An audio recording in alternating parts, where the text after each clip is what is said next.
Jim. Just the peasant. The peasant. Apparently, somebody didn't get the message where I said, just be quiet because we're about to go live. And I'm going to do my intro. Thanks for that, Dave. And by the way, guys, I'm going to be on David's show tomorrow at 10 a.m. in the morning. My time, Pacific time. So you can figure out the maths on that one. But anyway. My deed here is done. Yes. Goodbye. Yes. But thanks everyone for joining us. We're about to get going on what's usually a pretty hilarious after show, as I've been told. I've been told by multiple people now that my after shows are quite legendary. So, which I'm like, okay, sure, I can see that because some of the topics that get brought up in here are just out there and off the wall. So, expect the craziest shit to happen tonight. So put on your seatbelts, grab yourself an alcoholic drink because you're going to need one after a while. All right. So anyway, Jim, once again, man, thanks for doing the show with me today. Yeah. Gosh, damn. I'm sorry that I didn't have more to add, like in line with your actual topic, but we muddled our way through it. We actually filled out the hour and then some. So that was amazing. Do you like my Star Wars analogy? I did.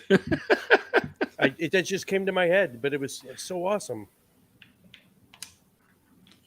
I mean, just to say, having a cradle atheist on a deconversion story is a bit out of the norm, but, shit, he's had theists on the show, so it's just kind of, it's the Wild West in here, baby.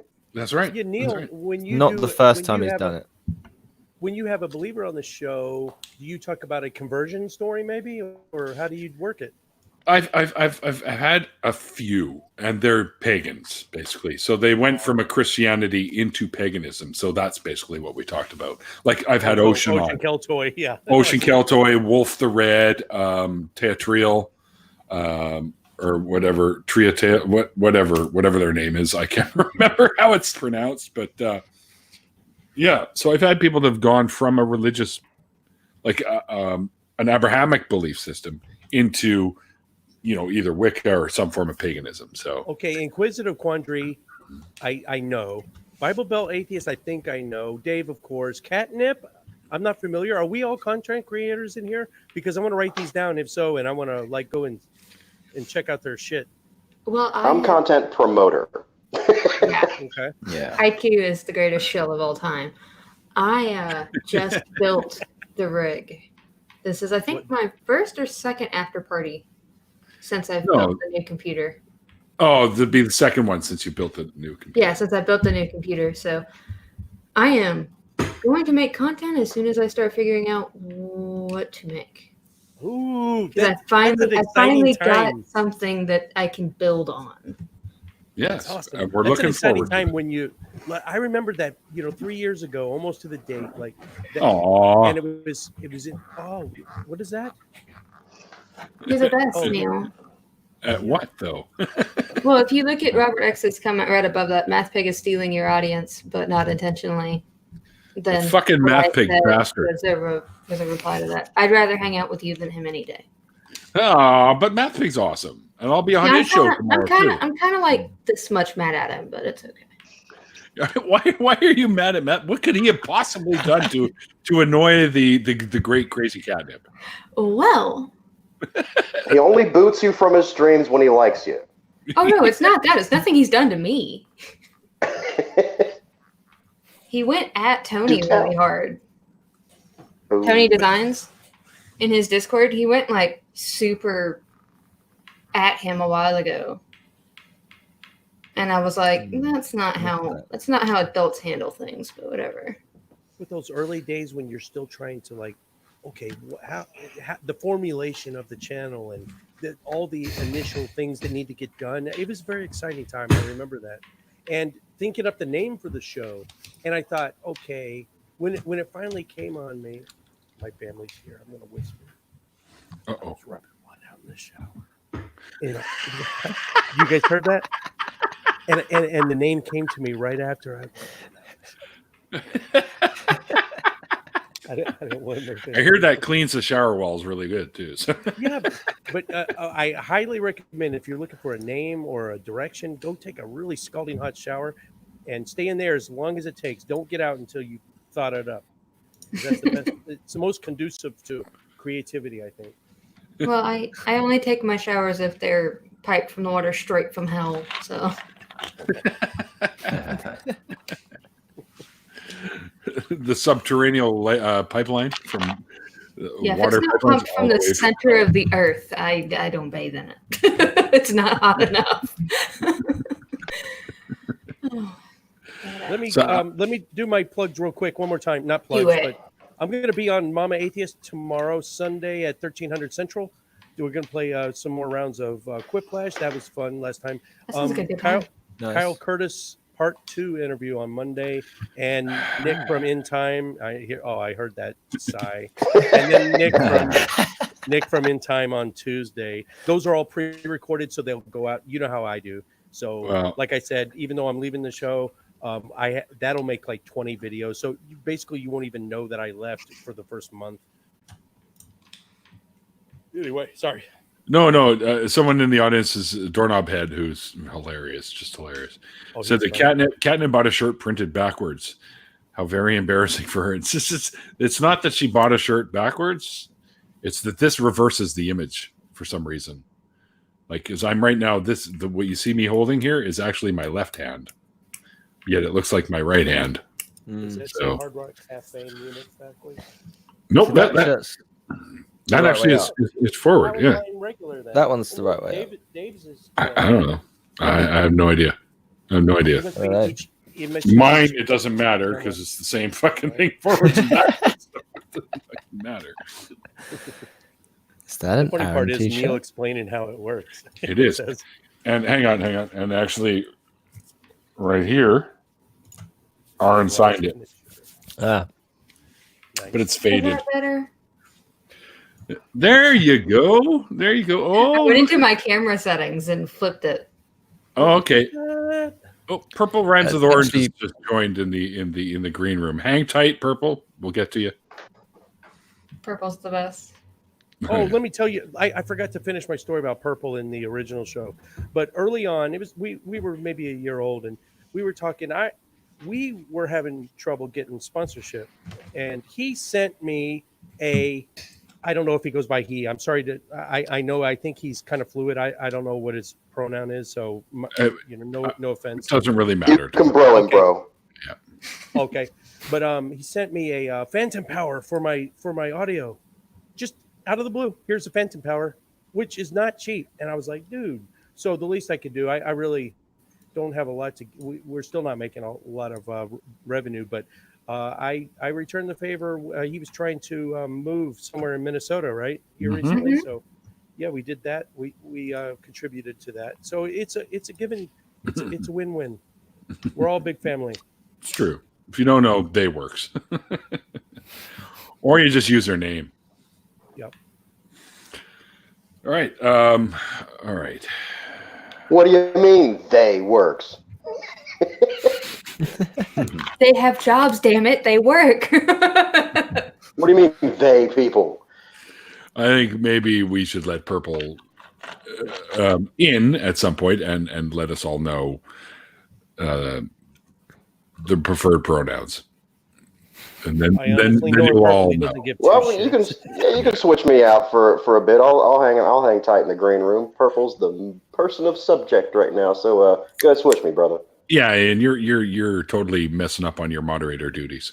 Actually, you're not. Yeah. I'm just bugging you. All right. We'll relieve IQ from his duties for a bit, and we'll bring in Purple. How's it going? Greetings. Yeah, doing pretty good here. Hey, Peps. You realize you're a hell of a lot closer to me now, Purple, right? Yeah. I mean, if you drive north and end up in Alberta, I'm the province next to Alberta, so. Yep. Yeah, I'm getting Thanks closer for the plug, IQ. Yeah, so Purple, don't leave us hanging, man. What's the pronoun? So I'm guessing you don't give two hot, steamy shits which way, one way or the other. But for me, it changes so easily. It would be completely unreasonable to expect anyone else to keep track of it. Oh, there you go. Fair enough. So I've got a beard, so I'm used to he. There you go. Which is what I figured. And these people that are so wound up around the axle about I refuse to, really, you refuse to. How much out of your life is it to just once you know what they prefer, just it's no skin off your back of your hand to say it that way. Nope, it's that's like right. You're purposely being a provocateur if you don't. Yep, I agree. Yeah. And I've had words with a few friends of mine that were all, it's forcing us to use. No one's forcing you, you jackass. If you're a decent human being, you'll use someone's preferred pronouns. It's that simple. Now, on the flip side, of course, I'll say Jordan Peterson, and I'll get some gasp and some sighs. But I mean, if it does come down to legislation where you're by law forced to say it, like compelled speech, that's a different story because So there's I get that. Yeah, but you know what? The bottom line is, don't be an asshole, and we exactly easy. Exactly, and honestly, no government's going to force this on anyone. So that's just a ridiculous thought to begin with. It's just like you said, just don't be a dick. Don't be an asshole. If somebody says they prefer whatever pronoun they prefer, then fucking use it. Right? And it's if you slip up once in a while, it's fine, and they'll understand. But they'll remind you, and then you just continue to use whatever pronoun that they prefer. It's all. It's that fucking simple. It really is. People are. My preferred pronoun is asshole. So there you go. Catnip, what were you saying? People are to me who they introduce themselves as. Yep. So it's like I don't care what you look like. If you identify as something else, it's not my place to decide for you who you are. His preferred pronoun. Well said. IQ is fucking hilarious, man. Oh yeah. There's like this many. There's like maybe half a dozen or a dozen people that they cop to every time there's a live show, or a premiere. They're on mine, they're on Dave's, they're on Neil's, they're on Purple's. I'll go to a damn Math Pig and they'll be on there, all 6 of them. And it's the same crew that just hover. That's all they do all day is hover around and support us. And they don't have a channel of their own. It's beautiful. Yeah, it's IQ, Critical Cripple, and Doorknob just seem to be in every chat I go into. And Beach Price and Laura Gerald and Spooky Hans Bed Hair. Hansen, yes. Hans Hansen, yeah. And Steve SS 1964. Yeah. Oh, they're Well, and Hans Hansen is constantly on Twitter just telling people, go and subscribe to this whole list of people. Yeah. That's Dave. That's Critical Cripple. He shouts us out I more than I fucking do, love and I'm supposed to Dave. be marketing. Yeah. Dave's probably in Math Pig show right now, though. He is. I went and checked the chat to see where Dave was, because Dave is usually, if I'm around, Dave is usually not too far behind me, or vice versa.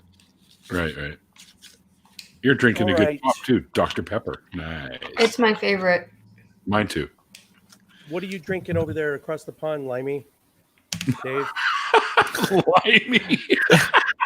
Is that Dave's preferred pronoun, Limey? Well, mine is apparently peasant, so I was returning the favor.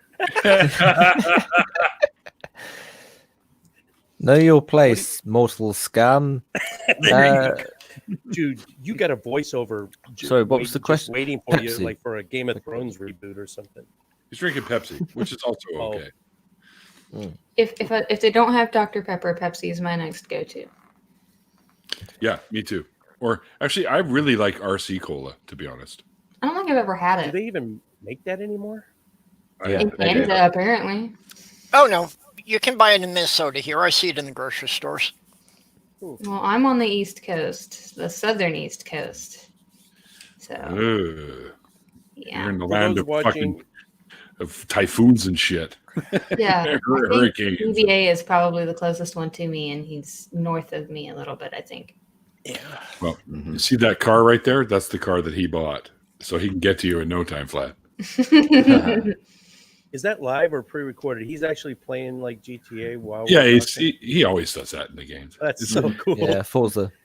Yeah. He's our That's for distraction module. He likes to distract people with his gameplay, running over telephone poles and mailboxes and fences and trees. And One of my favorite shows was a 4-hour live thing where TJ and I just argue. He's a carnivore. I'm a vegetarian. We argue for 4 hours and 20 minutes. No video, just audio. And the video was him just crashing into shit and playing GTA. And it was the That's the greatest only way show to ever. thrive in GTA. It's just And we just argued about vegetarianism and ethical eating habits for almost 5 hours. ethical eating habits. Okay. Well, you mean That's like what I forgot. whether or not it's ethical to eat meat, that kind of thing? Right, exactly. And I'm not one of those vegetarians that are militant, like I'm going to try to police your actions. But That's silly. invariably, yeah, we had a guest on the show last recording session. He was a right-leaning atheist, which is kind of a purple squirrel to begin with. He's a Trump supporter, which that's weird as hell. But I brought up that I was a vegetarian. He was like, "Oh, that's where we can have some fireworks." All I did was say I was a vegetarian, and he had an emotional reaction to it. Why? Because so many vegans and vegetarians are militant, so he grouped me into that with all of them. And I'm not one of those. You do you, and I'll do me. I'll eat what I want, and I'll tell you why I think eating meat is wrong, but I'm not going to tell you not to. Right. Right. I'm a scavenger. I won't kill anything myself, but if it's dead when I get there, I'll have it. Exactly. Yeah. I go to we have a local butcher here who's ethically sourced. He only buys from like hobby farms and stuff like that where they've raised the animals decently, and then when it comes towards the end of their life, they take them and make meat from them. And that's usually where I get my my steaks and whatnot from. So, because I don't know if I could ever go full vegan, I'd always have to. Like, I'm addicted to bacon, so I just think that's just a thing for me. So I there's no way I could ever become a full-on veggie guy, I guess. But I do like vegetarian food. I've had a lot of really great vegan food too that tastes phenomenal. But I can't 100% give up the meat. So I try to source my stuff from an ethical source. So it's difficult for me to avoid milk or egg. That would be the main stumbling block. Like just from a practical sense. What, eggs? Yeah, it's just because it's in everything. Like you just look at every single every ingredient on every meal, and it's got like milk in it or egg or something that will just make sure that you have ruined your status. So it's just it just practically doesn't make sense unless you have like an entire industry change to that fake egg. Did you see that? Was it Eric or who had the fake egg, the just egg? That was egg. Thomas Westbrook. Oh, it's Thomas. Okay. Eric, Eric was pointing out he had that thing there. I'd try it. I'd try it to see what it tastes like for sure. Yeah, I'd try it. It's probably exactly the same. Probably. Although I've had egg alternatives because my mom was dating this guy some years ago who had to have like this egg alternatives because of his cholesterol levels, and I tried that shit and it tasted horrible. It literally tasted like rotten egg tasting fucking rubber is what it tastes like. So I was like, yeah, no, I'm good. Well, eggs are the thing that I would seriously question. You know, the people who want to argue that everyone should be vegetarian. You know, is that my sister keeps her own chickens, and they run around in the yard all day, and you know, she treats them like pets, and the eggs are never fertilized anyway, and they're going to lay them. You know, there's really no way to stop them. Yep. So eat them. Why is that really a problem to eat the eggs? Okay, well, I still eat eggs, admittedly, but I know an actual vegan friend. I'm just vegetarian. He's Rex Burks. He's one half of the Skeptical Texans. I don't know if you heard of him. They're a speaking tour duo. Yeah. So he's been a vegan his whole life, and he explained to me why eggs are unethical. Okay, look at it this way. You've got the hens that are made all they do, they're the ones that get fertilized by the roosters. All right, so they're the ones to create the new chickens for the next crop. They're not the egg laying for commercial use. There's certain hens that just all they do is get knocked up, and they make more chicks. So they're set over here. All right. So when they lay those eggs, those are fertilized. They get handled separately. They get handled separately. Now, when the chicks are born, half of them are what? What are half of them? All those little chicks that are born, what are half of them? Well, half of them are roosters. Yeah. Boys. Yes, half of them are male. And you don't need that many need that many roosters to stud out that hen farm. So guess what they do to those little male chicks? Up a conveyor belt, plug your ears if you're sensitive, up a conveyor belt into a chipper shredder. That's why eating eggs is. Right. Okay, I hadn't thought of that aspect. Animal lover, and she's putting her hands over her ears right now. All right, so I need someone else to volunteer out because we have a special guest that is about to join us for a bit. So. And I've already spoken with him for a number of hours today, so I can jump into the backstage. Oh yeah, okay. All right. Well, Dave, I'll see you tomorrow because I'm on your show tomorrow. Yeah, all right, fair enough. Always a pleasure, man. Keep us updated on the convention. Will do. Yeah, absolutely. Take care, y'all. All right. Thanks, Dave. Dave's great. Oh. Neil disappeared. Yeah, I popped myself out for some reason when I was reaching over here to get this gentleman in for the show. Oh, dude. Coming to slum it up. Oh, hey. Slumming it up. Well, I messaged him earlier today that you were going to be my guest today, and he's like, well, he wasn't sure if he was going to be able to make it because I guess at the time he didn't know what was going on in the evening. But I said, I'll tell you what, I'll drop a link, and if you can join, jump in and say hey to Jim. So yeah, I really don't have time to be here, but I'm kind of making time. I got a bunch of other shit to do, but I'm going to do this too. Well, I appreciate that, Art. Thanks, man. The thing about Aaron Ra, despite the fact that he lives only 30 minutes from me, but anyone who asks him to do something, no matter how small your channel is, he will say yes to anything. Yes. You know that movie Yes Man with Jim Carrey? That's Aaron Ra. He will say if he has the time for it. He is I once tweeted this that move over to Ricky Gervais. Aaron Ra is the hardest working atheist in the business right now because he will never say no to anything. And Ricky Gervais actually liked the tweet. I have a screenshot. He actually liked it. That's awesome. That's awesome. For my amusement, I would like to see that because I thought you were, going to go a completely different direction with me saying yes to everything. Like that's how I survived on Hollywood Boulevard when I was a young man.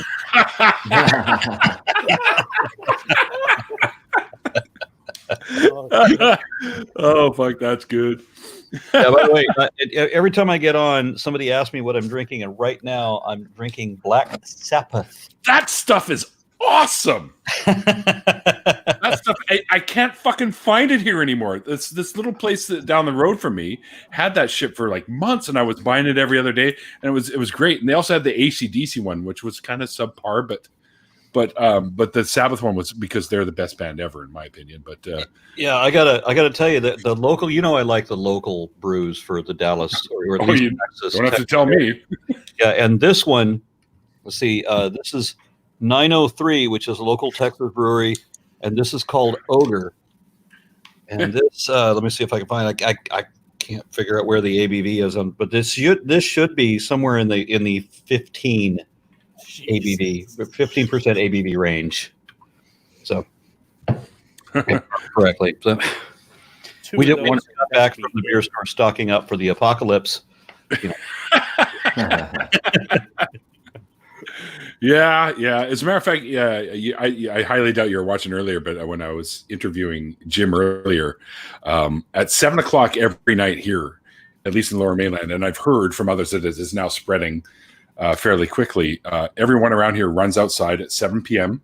and bangs pots and pans in honor and thank you to all the nurses and doctors and essential services people around the world that are doing what they can to help us through this apocalypse, as you put it. Yeah, so I thought that was cool. That I wasn't in an opportunity to share it at that moment. I couldn't get the link to share it, but what I really wish I could. They had a nurse, and it says like $17 an hour, price, right? And then right next to her was Kardashian, and it says $17 million and worthless. Which is pretty much bang fucking on. Yeah. Oh my goodness. So, Aaron, man, how was that trip to Africa? Like, cause I saw I want to a know bunch about. of your tweets. Like, cause that looked fucking amazing to me. That was such a wonderful experience for me. I mean, it was a horrible experience at the same time. It's personally embarrassing to come to your limits, to feel heat exhaustion. Oh yeah. To realize that what the fuck was I thinking? I came out here with 1 liter of water, really? I've lived in desert climates. Yeah, I hear you. Ever since that first, I was only out there for like a half day. It wasn't even a half day, but it was the latter half of the day, and so that's where the intensity of the heat is. And I was fine for a good little while until it was time to make that hike back to the cars. And it's not like you get out of the car and you go wander around, you go back to the car. The cars they're 4-wheel drive trucks because there's no fucking roads. There's like goat trails to get out to where you are. And so then you have to walk like 3 kilometers or 4 kilometers or whatever over hills and valleys and barricades to get to wherever the vehicles are, provided you can find them. And surprisingly, when the sun is in the north part of the sky and you grew up with the sun always in the southern part of the sky, it gets to be virtually impossible to accurately gauge direction. Really? Yeah, I have to remind myself if the shadows are pointing the wrong way. The shadows should not point this way. Yeah, you feel like north and south is flipped, but east and west are still the same. Yeah, as if that makes any sense. And so it's weird. Day I was terribly embarrassed. I mean, I am with a collection of 9 other guys that all of them, their names begin with the word professor and their names end in the initials PhD. And I wish mine ended that way. And I'm a YouTuber. It's yeah. YouTube PhD. Yeah, but it was an amazing experience, especially when I finally found something, because that was bad. I'm out in a place where everybody's finding fossils. Shut up. There you go, Donna. You heard the dogs. I'm out in a place where everybody's finding fossils everywhere we go, and I'm it's worse than not finding fossils. I'm finding things that look like fossils but are not fossils. So I'm very, very confident that I'm holding at least I think I'm holding a gastropod shell. I'm like, yeah. Well, what is this? That's a rock, mate. What you got there is a bit of sandstone, and it can be very deceptive. It's a good-looking facsimile. It really does look like a fossil. I'll grant you that. I'm like, oh, shut the fuck up. Yeah, so I was delighted when I finally actually found real fossils.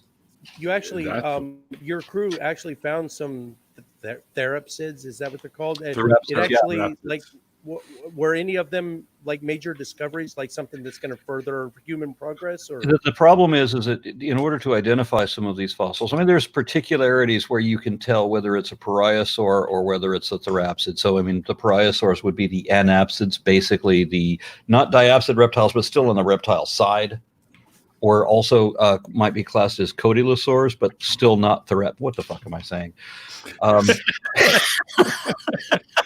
Collect the thoughts. I'm just realizing the shit I'm saying is not it's just going right through people's heads. There's no way anybody's understanding what I'm saying right now. Well, I'm following you, but I spent so much time in the paleontology department at the museum here that people thought I worked there. I gotcha. So basically you have a choice in this strata. It's all Permian. And while one guy did find a temnospondyl, basically a salamander the size of an alligator, most of these things are not salamanders. Most of the things that we were finding, if they're vertebrates, which most of them were, then they're either going to be pariasaurs, which is kind of technically sort of pseudo-reptile, though not technical, but they're not entirely reptile, because real reptiles are diapsids, and this is anapsids, if that makes any sense. And then the other ones are therapsids, and therapsids are the really fucked up ones because they're the ones that are kind of like reptiles, though not reptiles, not the way we classify them now, but the way we used to classify them way back then. And sort of pseudo kind of quasi mammals on their way to becoming mammals, so that a lot of them look like lizard dogs. Lizard dogs. Or as my friend IQ says, it was a new transitional species, Kindosaurus. Lizard dog like crocoduck. For any of you out there that think we haven't found any missing links. By the way, Aaron, I just got this finally. Oh, actual hard copy, which I know that you're, and I don't even know if it's still. I see the T-shirt that you're wearing. That's huge. Oh yeah, well yeah, shit. And this is the one you picture John Henry on right here too. By the way, that would be good. That would be good. So I'm going to bring this with me when if the forum goes on still, I'm going to bring this with me. So we definitely have to hook up for a couple of beers, and you got to throw your John Henry in here again. All right. For me next time. Where are we going to do that, and when is that going to happen? Well, it's in June, right? Yeah. It hasn't been canceled yet, though, right? It hasn't been canceled yet. But I'm not there. Right, but I'm going to be there for 2 full weeks. Oh, okay. Well, then maybe I'll be there because I'm at the latter part of June. Like I know the 19th and 20 something. I'm going to be in Baltimore. Right. Yeah, you were mentioning that to me when I asked you about it earlier. I'm going to get down there at least for the after party if it still happens, so I'll see you there. But if you're going to be there that long, you could make your way up to Dallas-Fort Worth. There's plenty of things to do up here as well. Oh, sure. Oh, sure. And then we could all kinds of plans. Aaron and I did a Stanley Kubrick marathon once, and we're still waiting to do a Mel Brooks marathon, and that would be fun. We could all do that together. That would be sweet because Mel Brooks is awesome, in my opinion.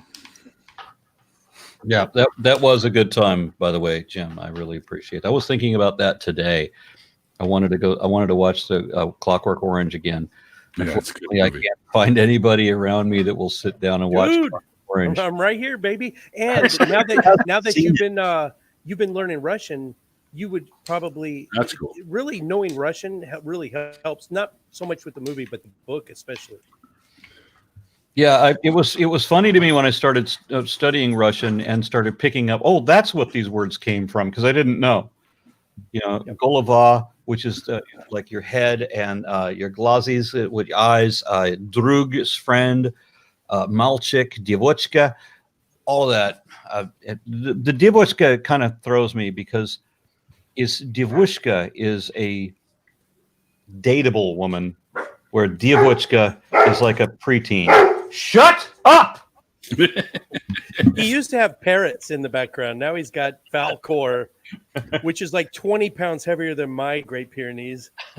That's a dog you could ride into fucking battle. That is a beast, dude. Have you ever seen it? It's a magnificent beast. Well, thank you very much. And surprisingly, he's a rescue. The people we got from, they tried to release him, hoping he would not come back. Really? And when we got him, and he walked into our house as if he lived here. He really did. He just walked right in. He claimed you. Yeah, kind of. Yours, of course, has a dew claw on the hind legs, which is common of all Pyrenees. But mine has a dew claw on the dew claw, which is kind of weird. Well, have you looked at his dew claw? And you got to keep that nail clipped really, really short, or it'll curl under and cause. Yeah, they're polydactyl, so that they end up with. They have on their hind legs. They don't normally have all of these on the hind legs, but the Great Pyrenees have double dew claws, so they have what? Yeah. I can't remember how to do math. Well, they usually have that dew claw, which makes it basically 6 toes on the hind legs, but mine has a dew claw on one of the dew claws, which is Yeah, crazy. mine does too. They're all double dew claws. Oh, okay. So that That's weird as hell. each paw has 6 toes. I don't know if you know this, but evolutionarily speaking, back before, when they were going through the artificial selection from wolves to what they are now, that dew claw used to serve a purpose because they when they were herding animals, they would often get on steep inclines, and that dew claw was actually a functional toe at one time to help them on the steep inclines. All right, we were talking about our pets, and so Catnip has brought hers. Oh, shit. Her pet. Oh, shit. Oh, it's a little Catnip Junior. Yeah, but be careful, they grow up. Yeah, they do. They He do. decided it was no longer time for sleeping. It was time for being awake and being very pissed off. Well, do you need to spend some time with the little one, Catnip? Because I got people waiting to get in. So if you want to, You can move Oh, me if you perfect. need to. I was about to say, otherwise she's got a playpen right here. okay. She's get that tip. All right, I'm gonna let somebody take my slot here in a moment because I'm sorry that I can't stay longer, but I really can't. RN, That's okay, Art. Be thinking about the 2 Mel Brooks. It's going to be a democracy, but you get your voice. So pick the 2 Mel Brooks ones you want to do, and we'll try to time it to Blazing when Saddles Neil and is in town. Spaceballs. Spaceballs, that would be a definite. My favorite Mel Brooks movie ever of all time is Young Frankenstein. Yes, me too. Perfect. Yeah. There you go. But I've got that And one. partly memorized. because I, as a very young man, as a teen, I guess, really lusted after Terry Garr. Oh yeah. Ding, ding, ding, ding, ding, But ding, here's the ding. deal. The reason we on the Stanley Kubrick one, the reason we picked Dr. Strangelove is because you were the only one had seen it. Me, Courtney, and Chris had never seen it before. You which had is it? weird because I'm such a Clockwork Orange fan. So we might want to pick. Let's pick a Mel Brooks. We'll pick one like Blazing Saddles, and then we'll pick another one that no one's seen before. Or You mean relatively- like? There's got to be one out there. Yeah. What's the one? Oh shit! With I Lolita? remember the movie No, poster that's with the Stanley spiral on it, or High Anxiety. Isn't that one of his? Oh, I saw. Yeah, High Anxiety was kind of. I actually thought that one was cute, and practically nobody's seen it. Yeah, exactly. There we go. High Anxiety. Yeah, That's High another Anxiety. big I one. would recommend I that, liked it too. especially High for all the Anxiety. scenes with Nurse Diesel. All right. we'll Yes, try to plan it. exactly.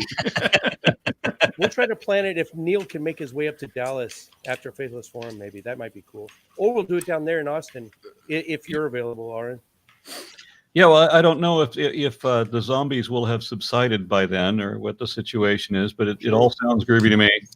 True.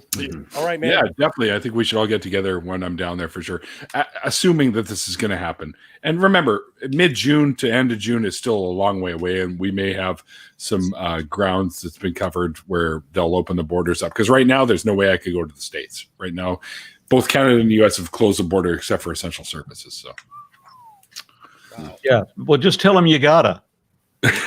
I'll just give Justin a call. Hey, dude, I know you're trapped in your house right now, but I got to go to Texas. It's an annual thing. It's essential. Yeah. I gotta though. Yeah, exactly. All right, I'm going to bow out. All right, Aaron. I don't Thanks for know. jumping in, brother.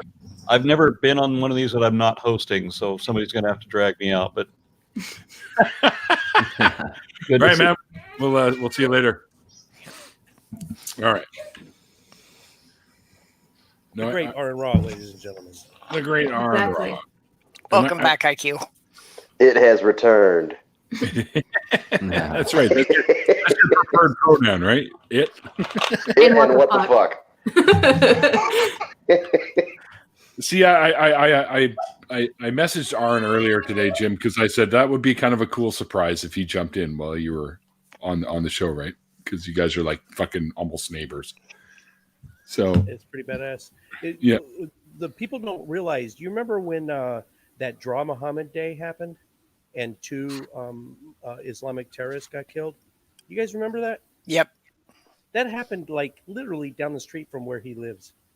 whoa, In really? the same town, yes. Jeez. It was the Draw Muhammad. It was an art contest to see who could draw the best Muhammad. And I always say, and this is, for those of you who are offended, this is where you stick your fingers in your ears. Of all the artwork, okay, so the Islamic terrorists showed up, but the FBI, the FBI and the Dallas Police Department, I guess, had foreknowledge of them coming. So once they got out of the car with their AKs, they started spraying. I think they clipped a security guard. No one died. They took down a DPD officer, but then they were toast right there on the sidewalk. So they knew they were coming. And the thing most often said about that contest was whoever won really didn't win, because the best piece of art that day, and this is where you plug your ears, was the chalk outlines on the sidewalk out front.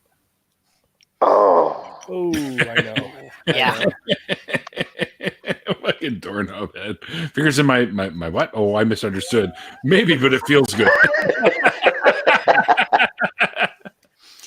You know, why has nobody coined the phrase for Draw Muhammad Day? Call it Drama Muhammad Day. Ooh. Drama Muhammad. Oh, listen to you. It does incite a lot of drama, that's for sure. And it fucking works. Well, but unfortunately, it was promoted and thought up by a huge right-leaning organization that was heavily Christian and anti-Islam. But still, I mean, Islam as an ideology is just as much of a target for us YouTube atheists as any other religion. In fact, maybe in some cases more so. So I guess our ideologies aligned at that point. Mm. I mean, believe what you like, but don't tell me I can't draw a fucking picture. Yeah, exactly. And I didn't get a chance to plug my second book on your show, Neil. Dude, you got to give me a link that I can send people I'll send you a link. Here's the first one. Here's the first one. Most people believe in God. Can they all be wrong? That's got 31 grammatical errors that I'm not going to go back. My editor sucks. And then this one, Pulling Back the Green Curtain. This is the one. This is the reason I had to call the police 2 weeks ago, because this one has actual depictions of Muhammad in it.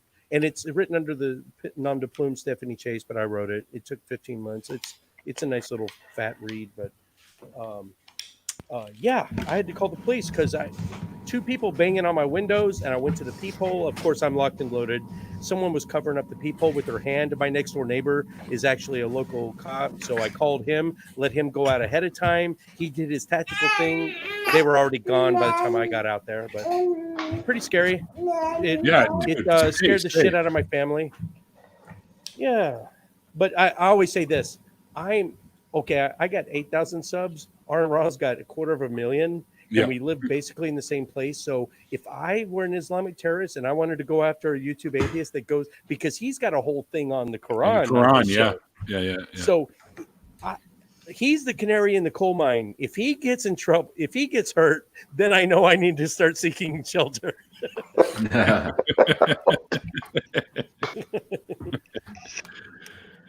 He's my canary in the coal mine. Yeah, there you go. That's brilliant. Canary in a coal mine. I don't know if many people know what that is in reference to. Oh. Holy shit. Hang on a second. I just have to make something, an announcement here. Every time Zach, or AKA Bible Belt Atheist, comes into my streams, he's always driving around. We're finally going to get to see him play something else for a fucking change here. Oh, shut up, Neil. Star Wars Battlefront. You mean he's not going to drive his house around anymore? Oh, yeah, we gave up on that a while ago. He was yelling at me. It's like, shut up. I don't drive my house around. God damn it. And actually, I broke the steering wheel a little bit ago, so. Oh, no. You got mad at the game. Fucking piece of shit. What are you guys House playing? is on quarantine. I'm still doing Civilization 6 with some mods on it. It's still fun, but I like that game because I was addicted to World of Warcraft for 4 years, and that is a time commitment. It's basically it's not basically. It is a second job. Yeah. If you're in a hardcore raiding guild, and I never want to do that again. I'll only do games now that I can do for 15 minutes and walk away from. Mm-hmm. I'm gonna get another beer. Okay, Neil, did you say you've got somebody else waiting? Nope, not at the moment. I have sent out some links. My friend Taylor, who's also known as Flow State, said to send him one, but he never ended up coming in. Okay, well, if you have somebody else come in, I could drop down to the side chat and have something to eat while I'm listening. But until somebody else comes up. Oh, just hang tight with us, man. Yep. Wait, what's going on in the chat here? I'm seeing some stuff that I'm kind of concerned about. I don't know what's going on. Well, Steve S. was talking about people in Michigan gathering in a park for a prayer circle. Oh. Unfortunately, I've heard reports of that going on in a number of places. Yes. Taylor, I sent you a link on Twitter. So you can jump in whenever you want. Aaron had to leave because he wasn't sure if he'd even be able to make this anyways. So he jumped in for a little bit just to say hey and hang out with us for a bit. And he fucked off because, he's good that way. Yeah, he's cool. Oh, yeah. Aaron's awesome. When I was down for the ARC protest last year, he introduced me to the Fireball whiskey. So now I have to keep a bottle of that around. Oh, yeah. I hear that's really good. I haven't tried it yet. But when is that ARC encounter going to be this year? Because I want to make it if I can. I think it's postponed. It's postponed. Okay. It would also be in June. I forget the exact date, though. It's usually like the first, second week of June, but I can't imagine that they're going to move forward with that. June's still far enough away where there could be. Yeah, it's still possible, but it's not looking good, Tony. Unlikely. Yeah, well, they had been doing it every year to coincide with when the ARC's opening day was, when their anniversary was. Yeah. I was going to be at that one this year. I was wondering to make it this year. David Worley says, my Muhammad T-shirt is just a smiley face. That way, everyone is pissed off. Oh God! I thought he was going to go to sleep. He's welcome to come back in if he wants to. See, it's the middle of the day over there, isn't it? Wait. No, early morning. No. Yeah. Yeah, it's like stupid o'clock in the morning over there right now. Yeah, it's like before sunrise. It's in the middle of the day in Australia right now. Well, here's a good state. My friend Donna was wondering, isn't that ARC thing going belly up? Well, yes, it is. And what's his name? Fucking idiot Stick Ham is going to be on the hook for a lot of cash. It's 420. Oh shit! I better light one up. Remember time zones. It's always 420 somewhere. That's right. That's right too. That's why I got that clock that has all fives on it. It's 5 o'clock somewhere, so I start drinking beer whenever I want. Hopefully, I have called the baby with the baby equivalent of Scooby snacks. Uh-oh. Scooby snacks? Oh, what are you feeding your baby edibles? Okay. If I had edibles, I would not be giving them to the baby. Oh, I had gummy bears last them night. all for me. Ruh-roh. Oh yeah. But no, I mean, IQ as a parent or any parent should recognize these terrible things. Oh yeah, those little star puffs. Oh yes. We've also moved up to these little crunchies. Oh, wow. Which are more like the baby's evolving. Exactly. I'm waiting for it to grow teeth. Because as soon as she grows teeth, she can have mommy food. Because she keeps looking at my plate when I eat, and she's like, I want that. Put that in my face hole. Like, I can't. I don't have any teeth. I don't know about this. Maybe, I don't know. Is the ARC a 501c3? Probably. I'm not sure if it's actual, official status, but I know he does call it part of his ministry, so it's run as being a charity organization. Yeah. It would have to be. If it's part of the church, then it is a... Oh, man. Robert X, you're a trooper. But they did, what is that, Tennessee or Kentucky? They did get a lot of state funds, which a lot of people are up in arms about. It was Kentucky. Yeah. This is true, by the way, because Vancouver, if you don't smoke pot, we kick you out. Yeah. Well, I the other like that. deal that Ken Ham got for building that thing was that they sold him the land, something like 100 acres for like $10 an acre. Yeah. Crazy. Piece of shit. The edibles, I left active duty 7 years ago, and the entire 21 years as an active duty Marine, I was always saying to myself, "Oh man," because we get drug tested. You just don't do any drugs when you're in. And I was Right. thinking, "Oh man, as soon as I retire, in fact, on my retirement day, I'm gonna have a fat doobie just rolled up, ready to go." And as soon as I retired, I went out and played disc golf with a couple of friends, and I didn't realize how much more potent it is now, 21 years later.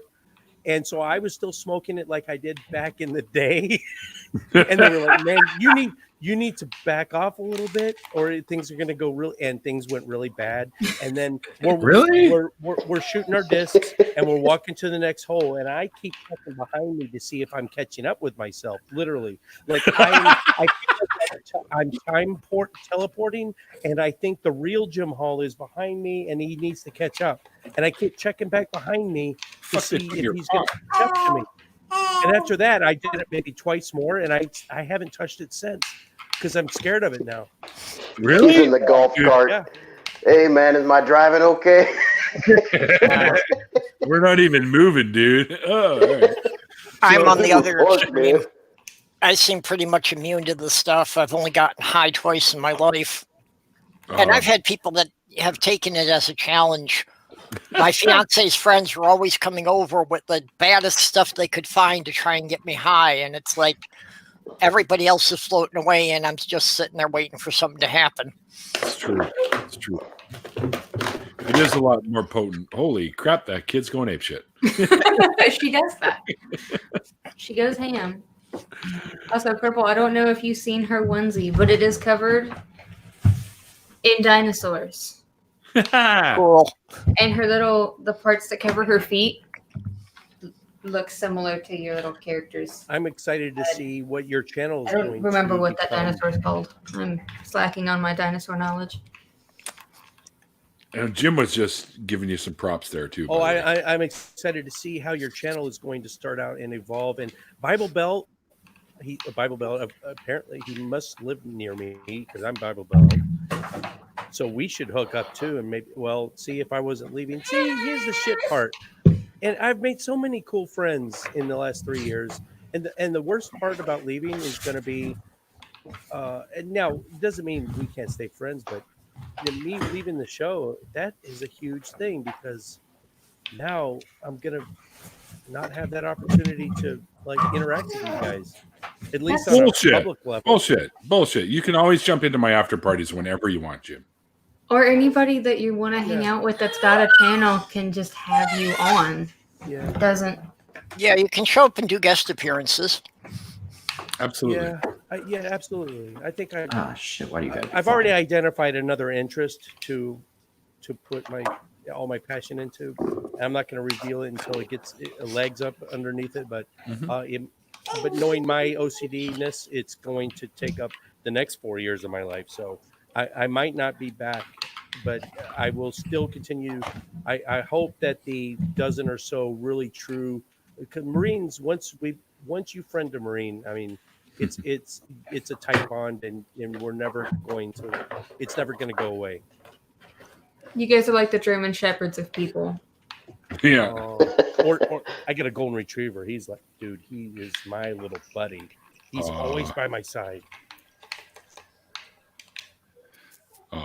Retrievers are great. There's a couple that lives at the end of the hall here where I am, and they had one for many years, and she passed away a couple of years ago, and they just got a new one, a little guy, and he's just adorable. Did you guys ever see the HBO show with Penn and Teller called Bullshit? Yes. Oh, yes.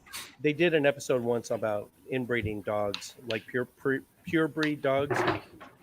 Golden retrievers have a 60% chance right off the top of getting cancer. Yes. The inbreeding that goes on in these. That's what he got. Yep.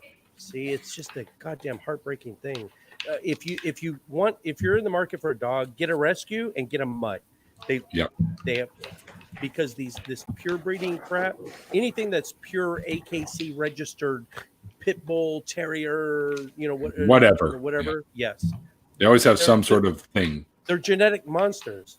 Yeah. And they always have problems, especially the smushed up faces, the pugs. They always have sinus problems. Well, and that's true of any animal that there's, have the breed specifics. Cats or horses are the same way. Mm-hmm. The Budweiser Clydesdales, you never see less than 8 of them pulling a wagon, and the wagon's full of empty barrels because they all have a genetic defect in their knees now that none of them can pull their own weight. Oh, God. Well, that's just put a downer on the whole episode. All right.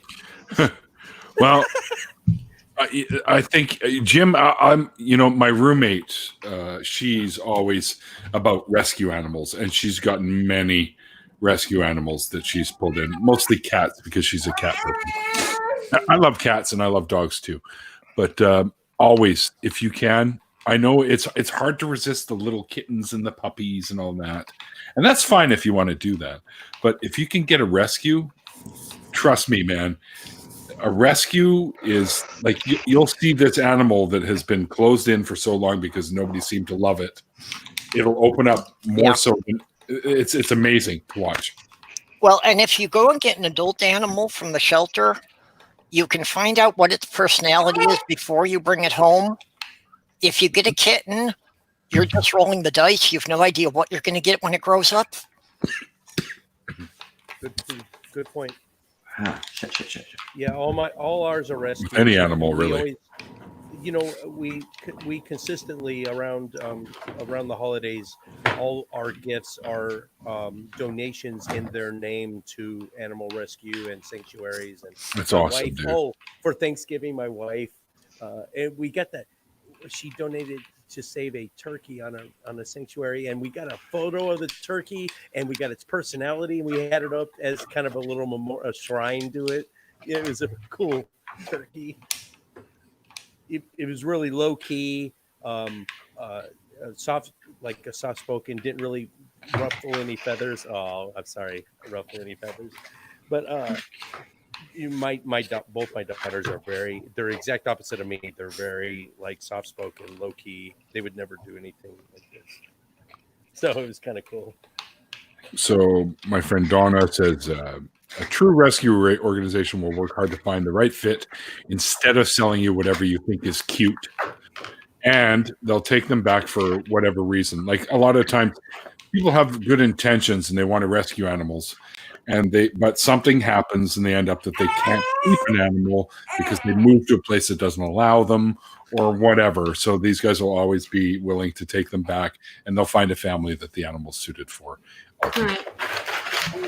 I was gonna say, on the whole puppy kitten thing, you can usually find puppies and kittens, like baby teeny bitty ones, at a shelter. Sure. Yeah. Yeah, when I lived in New York, I actually got 3 cats from the feral colony in the park.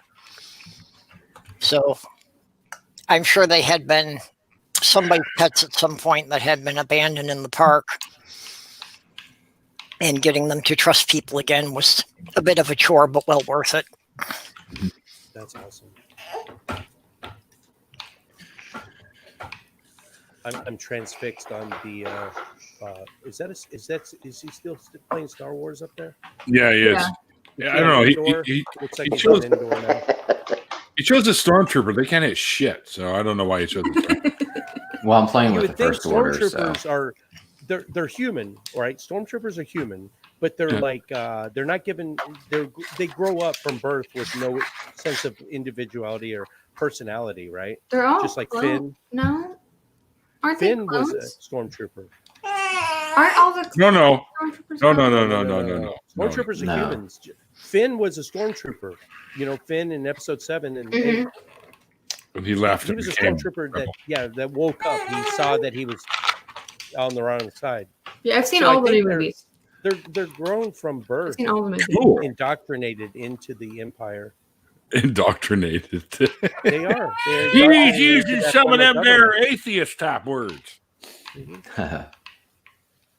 It's funny because what's the predominant religion in that world, in that universe? It's the Jedis. Force, right? The Force. Yeah, the Force. yeah.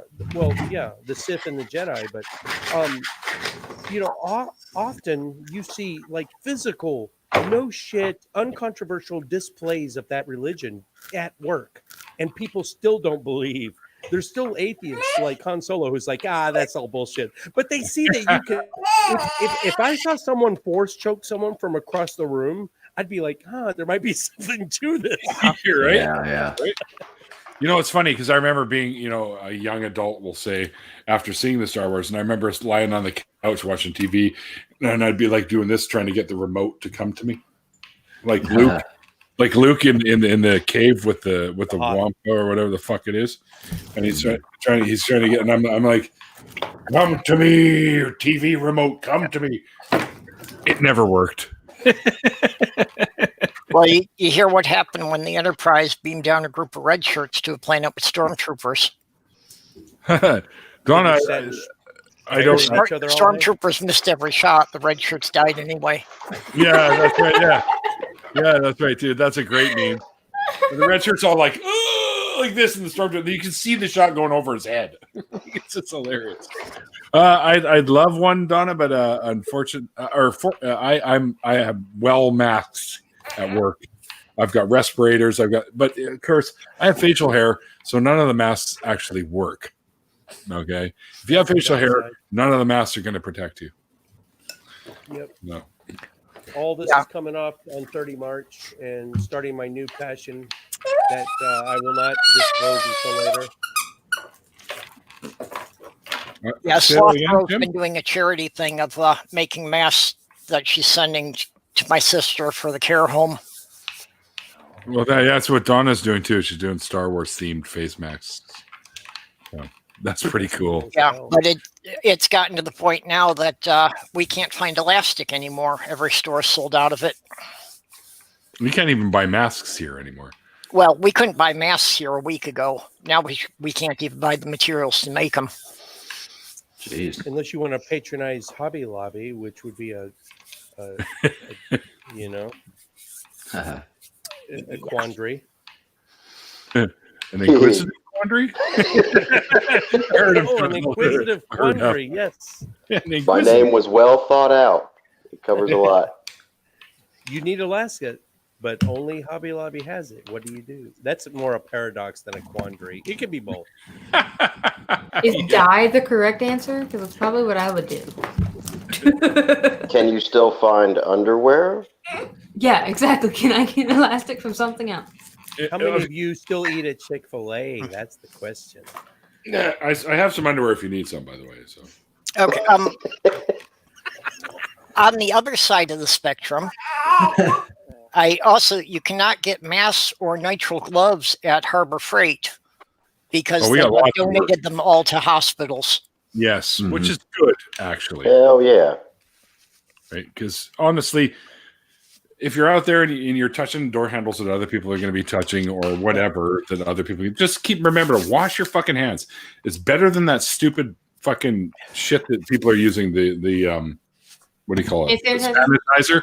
Because remember, the hand sanitizer that you buy at the stores is not even 50% alcohol.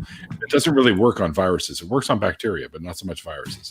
It's the best thing to do because of this. What's in soap? Soap breaks down the lipids around the virus itself, okay, and breaks it so the soap can actually get inside and wipe the virus out. So soap is the best fucking thing to use.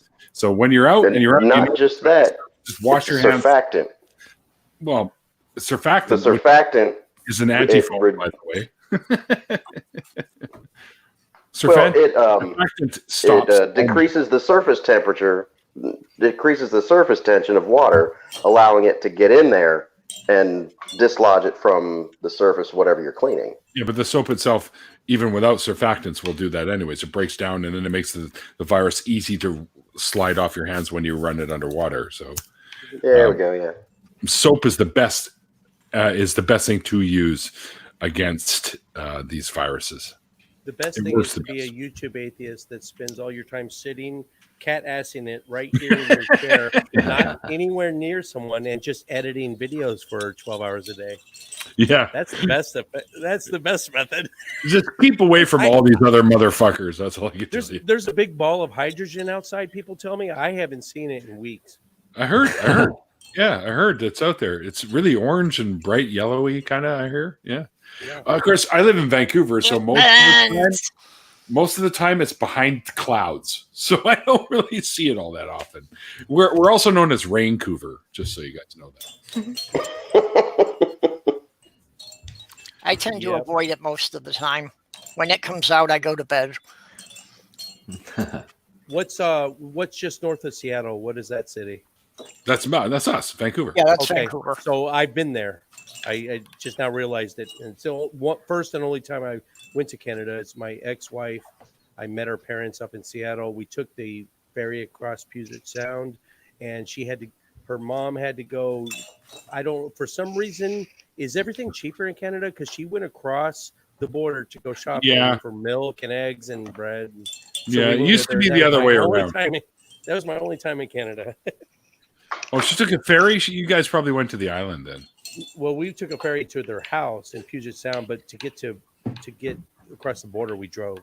Oh, okay. So you probably went through Blaine, Washington. That's Vancouver, then. Okay. Yeah, Blaine, Washington is the border that we always go to. Or no. Not that far. Yeah. See, I keep thinking you're up in like the Aleutian Islands and shit. That's like the other side, first of all. Yeah. No. I don't know why We have the Queen Charlotte Islands here. Right? We got Vancouver Island, which is fairly sizable, and then we got the mainland, which is where Donna in the chat and I live, is in the lower mainland. And also Randolph Richardson lives fucking 10 minutes away from me. He is dying to get on our show. Well, now that I'm gone, I'll just leave it to Chris to you know what? He'd be he's awesome, dude. You should have Randolph on your show. Seriously. I have some hesitations, but I'm gone now. It's up to Courtney and Chris. I'm telling you, I know him personally, and yes, he was a professionally paid troll, but he's not that person in real life. That's what he did for a job. So it was not actually who he is. Yeah, Randall's been in my chats fairly often. You know, he's a pretty mellow guy. He's a lot of fun to talk with. Yeah. Okay. All right. Randolph If is Purple says it's all right, I'll Here. go with Purple. Also, I need to meet Randolph. He's so nice. So there you go. Interesting. Okay. Yeah. I just don't know how anyone could. Oh, anyway. Randolph Vancouver. debated Darth Dawkins, and people were commenting in the chat about how amazingly polite he was. Yeah. He's Canadian. What can you say? If that says anything.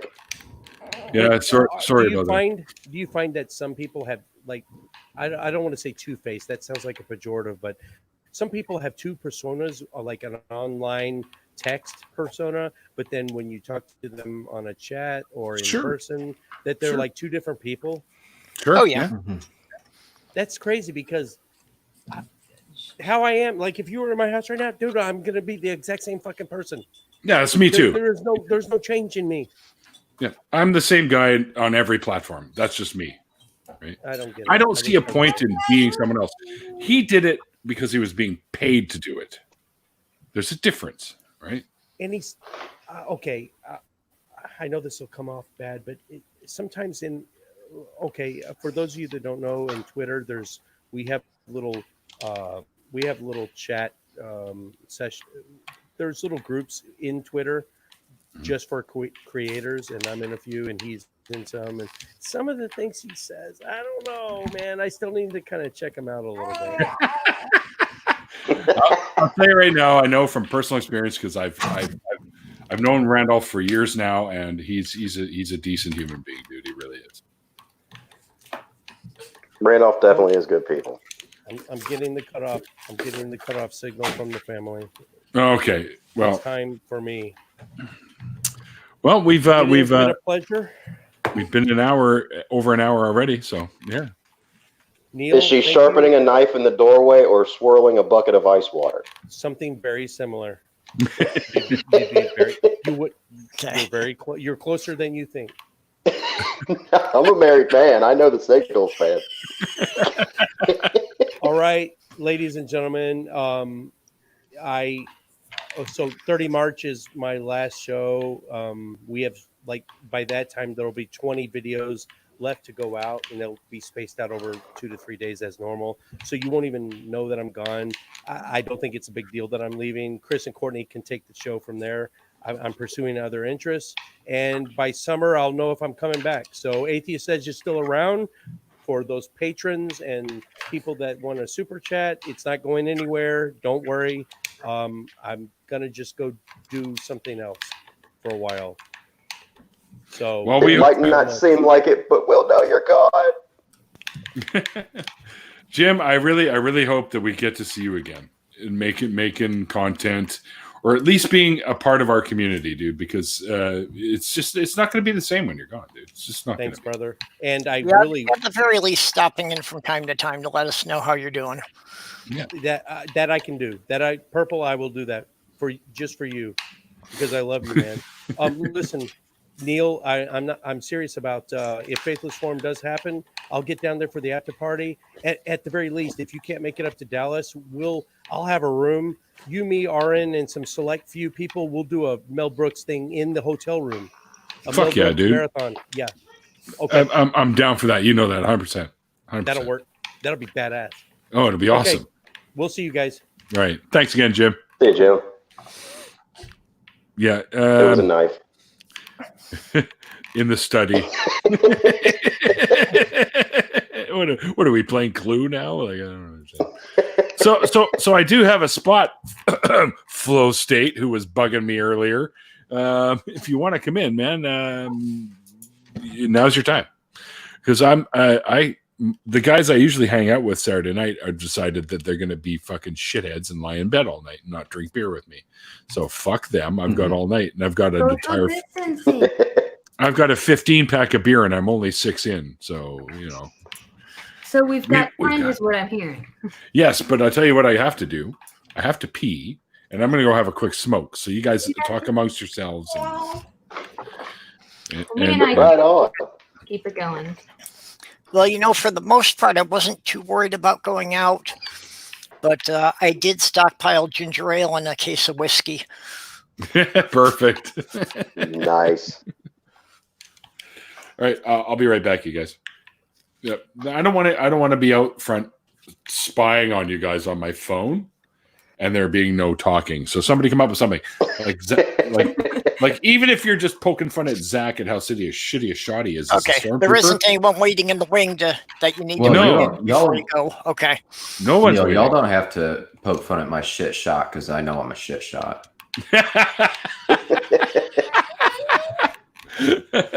I'm just giving you the gears. Yeah, Who I the don't hell need has to all He the shoots toilet paper? shit shots from the shit store. I've got lots of toilet paper if y'all need some toilet paper. Anyway, I'm good for about a month as long as it doesn't go on much longer than that. yeah, exactly. Yeah, I'm trying to plan I really my gotta pee. camp trip because I've got to go stock up on my regular month's stuff. But Yeah. hell decided to break loose before I could go to the fucking store. I know it. Yeah, well, and just yesterday we, officially started. It's still voluntary, but the governor of Minnesota asked everyone to stay in for 2 weeks. Oh, here it's mandatory. And it's Yeah. going on until like mid-May, I think. Yeah, well, they said it could be extended, and I would be extremely amazed if it wasn't. I'm expecting that this is going to be what we've got to deal with for a couple of months at least. Well, I'm So fortunate to still have basically a job. Yeah.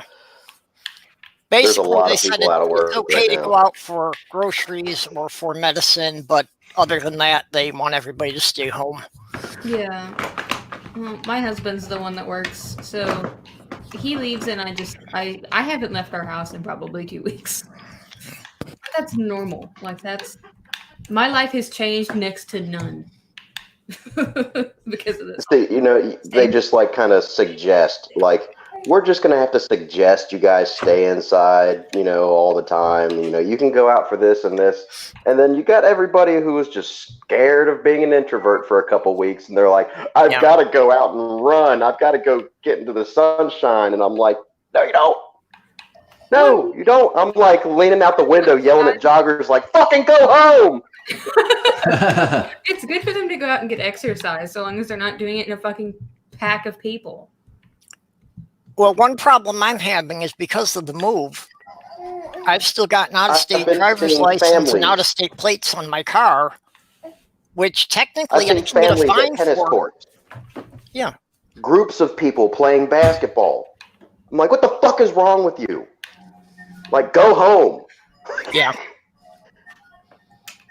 Like, I just got training just yesterday for, my first job, working in food manufacturing, which is fortunate that that's going to stay open. They're closed right now for 2 weeks because we were panic cooking to build up inventory just in case we got shut down. But it turns out, the plant didn't get shut down and we were considered an essential entity. So, yeah. But, we had too much inventory and they were fearing it was going to get kind of exceed the shelf life. So we're like, all right, we're going to shut down for a couple weeks. I'm like, all right, I'm on to job number 2. Mm-hmm. And that's in the cleaning industry, which is also very necessary right now. And I got training for level 3 infectious disease sanitation. This is like we're the people who go in full blown respirators, full hazmat suit, and disinfect and sanitize confirmed case locations. Yeah. And that, hashtag job security right there. But the information that I got at that meeting was terrifying. The lowdown, like you've heard a lot of shit lately about, the virus is doing this and, this is happening and that's happening. And, I hate using the fake news phrase, but there's a lot of bullshit that goes around and we're no strangers to that one. Mm-hmm. I got from somebody who works in the infectious disease department here at Children's Hospital, and they were giving us the lowdown on what's really happening behind the scenes, and it's not good. I can't imagine that it would be. Of course, nobody's going to use the word necessarily good with anything that's fucking happening right now, but it's worse than I thought. Yeah.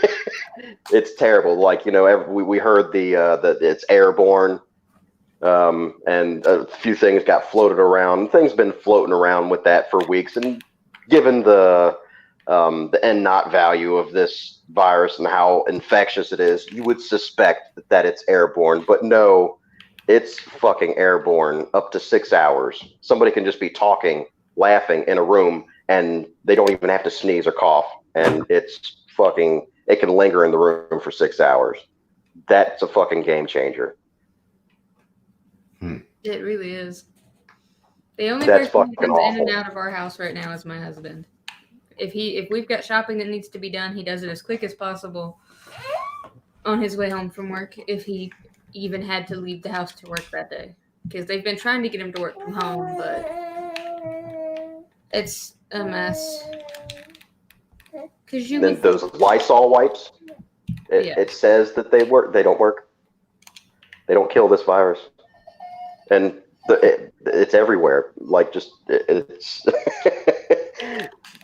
just if it's on a surface and you spray your can of Lysol on the surface to disinfect it, this virus is it's airborne to the point where just the mist can blow it off of the surface, kick it up into the air, and it can stay up there for 6 hours. You didn't even get it. You can just blow it right off. And that's some bullshit to think about. I was going to go to sleep at some point, but thanks to IQ, I am not sleeping tonight. So what's everyone else's plan? Death is absolutely imminent at some point. I mean, the You know. inevitable heat death of the universe is coming for us all at some point. It's just part of life. The only thing you should fear is ignorance. Educate yourself. Do what you can, and don't worry about what you can't. Yeah. But no, our house is on lockdown because BB. I am happy to say that in her whole 9 months of life so far, she's never even had a fever. Knock on wood. Not that that helps anything. Makes me feel better though. Indeed. Well, if you have any bleach and a good solid disinfectant, if you want to keep your house nice and clean, is 1 to 10 dilution of bleach. Good to know. 1 to 10 is pretty strong, even. Oh yeah, we're talking about way beyond like any parts per million anymore. It takes like 1 to 10 ratio of bleach. Oh. Yeah, because I know to sanitize most stuff, you don't need more than, like a teaspoon in a gallon. Oh, for bacteria, you're looking at like 200 parts per million, maybe 400, which is like, a quart in a freaking swimming pool, Yeah. But, you're looking at a few tablespoons in a gallon.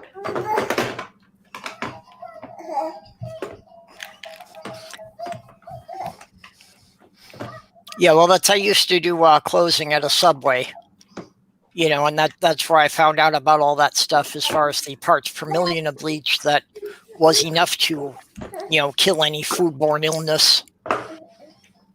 Yeah. There's a complete list on EPA.gov of all of the household and industrial cleaners that are available, their SKU numbers, the dwell time, which part of the instructions, because you'll get like a can of this or that, and it'll say it kills human coronavirus, and it's talking about one of the other 6 coronaviruses. This one is very robust and it's hard to kill. So it'll tell you to use this product. Here's the SKU number so you can check to make sure that this is the right one. It has a dwell time of it needs to remain wet for 4 minutes, and follow the instructions for this virus that it says that it kills. So I mean, it's EPA.gov, and it'll lay everything out on which cleaner you could use, because there's a lot of shit that says it does work and doesn't.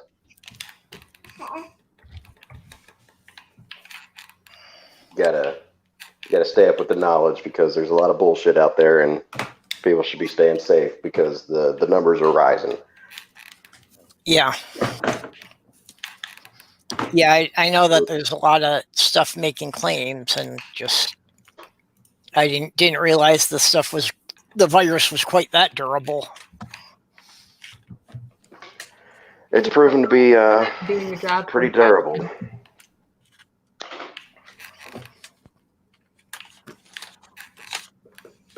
No, I do keep. That's one hell of a piss Neil's to... got going on there. He said he was going out for a smoke after too. Yeah, it's the piss. That's what took forever. He's getting beer and. Well, he's in the side chat, so he's punching on his phone. And I don't think he. No, maybe I was gonna say it might be hard to text and pee at the same time, but. He's outside practicing silent lucidity. You do have talk to text though too. So. Yeah, he can't be using talk to text. The sentences make sense. That's fair. Damn it, IQ, you were right. He's still peeing. Told you. Damn it, Neil, put your dick away. Well, how many beers has he had in the last 2 hours? I don't know. 6. I don't keep count. Flow state is in the. Well, he told us. Nobody can pull him in except for Neil. Yeah, Neil's having a pee apparently. Yeah, Neil's got to get back to his computer before anyone else can come in. Yeah. Yep. Yeah, there he is. There it goes. Oh yeah, showing off your wealth. I'm pissed off because I gotta go to Sam's and hope I can find some of that because our month stock is almost out. Well, Anyone need toilet paper? I do. what gets me is, I always used to buy the big packs, like the 16 or 24 rolls. I don't know what happened to flow And well, after we moved, we needed some for our new places. And I was looking at I was just thinking that was a long shit. No, I went outside and had a smoke. I wasn't still kidding. I was just kidding. And now I'm gonna juggle toilet paper. Yeah, I was just thinking that the stuff was so bulky and takes up so much closet space that I'd pay the extra and I just got the 4-pack. It's like about the only time I ever did that. And a week later, this starts, and then we can't buy anymore. Yeah. Well, Yeah. I usually do most of my shopping at like Sam's or another big kind of warehouse like that, and I get like the biggest thing of toilet paper of my preferred brand of toilet paper, and then it usually lasts us about a month between my husband and I. So, What's your brand? I usually get the Walmart like budget version of the Blue Charmin. It's not bad stuff. Hey man, if it cleans the bunghole, it works for me.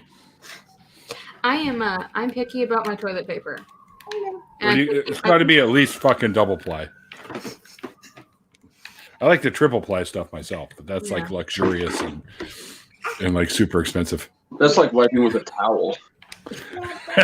Exactly. I don't know. Depending on if I can't find our toilet paper, I might just switch to washcloths. Well, everyone was buying up toilet paper. I'm the only one pillaging the napkin aisle, so we're going to be using napkins for a minute. Well, we also like to keep ourselves in tissues, right? So if we run out of TP, this stuff works in a pinch, and it's nice and soft, especially the Kleenex with the dab of what do they call it? Yeah. It's like, knows what I'm talking about. My bumhole is being treated nicely. I was about to say, I'm already dealing with like using reusable cloth stuff as far as certain paper products go, because somebody's in cloth diapers. So Oh, there you go. I'm used to handling it. So well, there was one city that wound up having to shut down their sewage treatment plant because so many people have wound up using paper towels and they don't break down. That's right. You know what else works too, by the way, if you're in a pinch and it makes your butt smell really nice afterwards, is dryer sheets. Well, Neil? I've never tried that. Yeah, I haven't had anyone but the dog sniffing my butt, so I'm not that worried about it. But you never know when you might have somebody down there. Yeah, like I might drop by and be like, "Oh yeah, that's you. That's you." You never know. You don't want to have poop on your butthole when you meet a pleasant stranger. No, we don't want Klingons. That's what we used to call them. One of my fucking eyebrow hairs is like ridiculously wrong, so I have to like find my fucking eyebrow hair trimmer. Well, Neil, that was half the joke. That's why is the Enterprise like toilet paper? Oh yeah. Circles Uranus looking for Klingons. Yes. That's so old though. Like I remember telling that joke in elementary school, and I'm like 1,000 years old. So yeah, but you told half of it, so I had to finish it. True enough.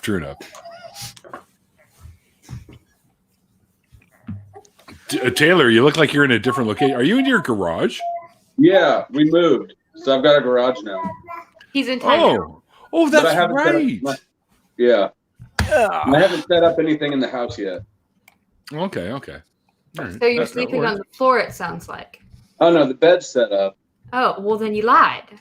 Okay, you got me on the technicality. God damn it, pick one.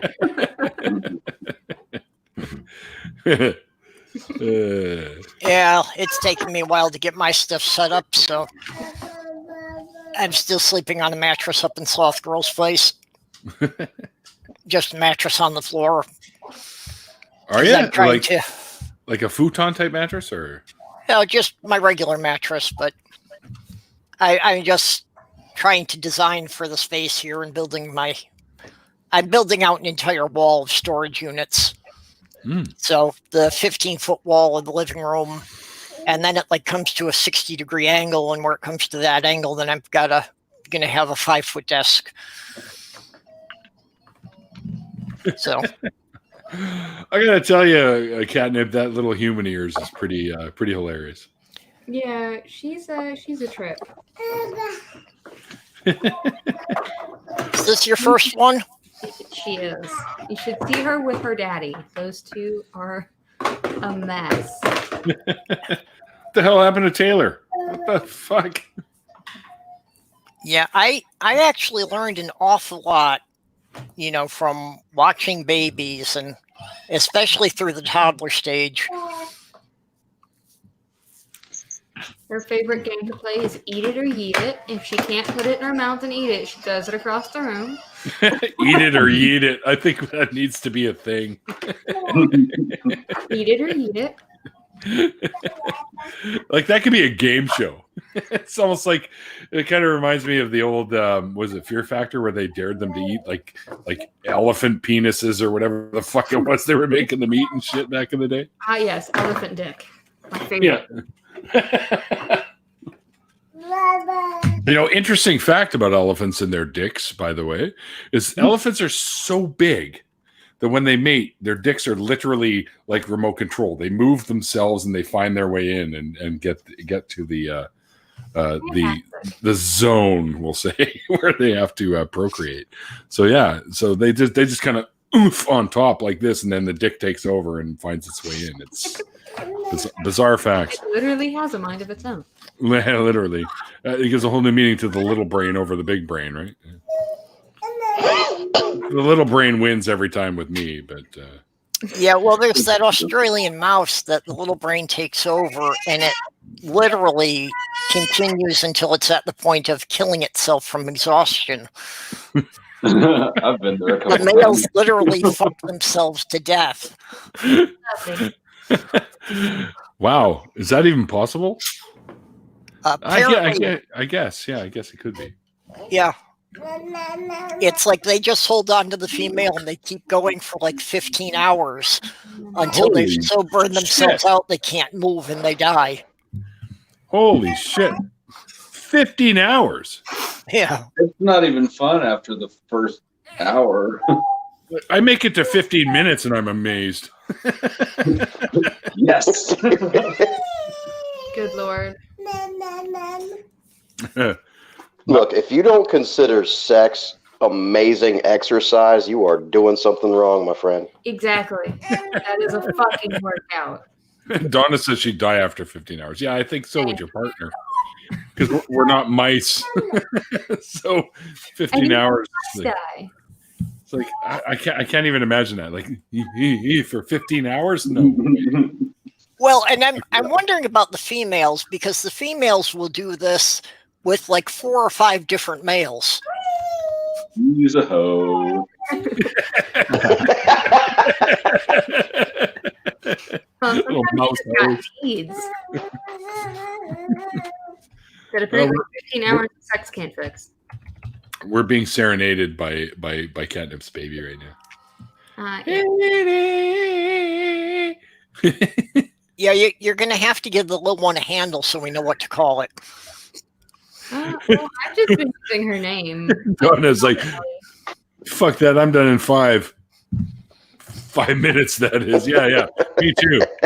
No, hours. You meant hours. You're done in 5 hours. Oh my goodness. Oh, no way. Loud. That's fucking... I mean, if you're going to go, that's really the way you want to go. If you think about it. Yeah. Die with a smile on your face. Yeah, if you've got coke, that's a possibility. And what about that dude that allegedly... I heard about this some years ago. Some dude allegedly injected coke into his dick to keep it hard. And then, of course, it stayed hard for days, and it turned blue, apparently, and they had to fucking amputate this fucking thing. Well, that doesn't even sound right, because Coke lasts like 45 minutes. Yeah, it's because it was Ajax. All I can say is whatever the case may be, don't inject Coke in your dick, period. Just don't inject it. Or Ajax, for that matter. Better yet, just keep needles away from your genitalia. Yeah, I was That'd be going to say, usually a I good- can't imagine injecting anything there. You won't have any trouble finding the vein.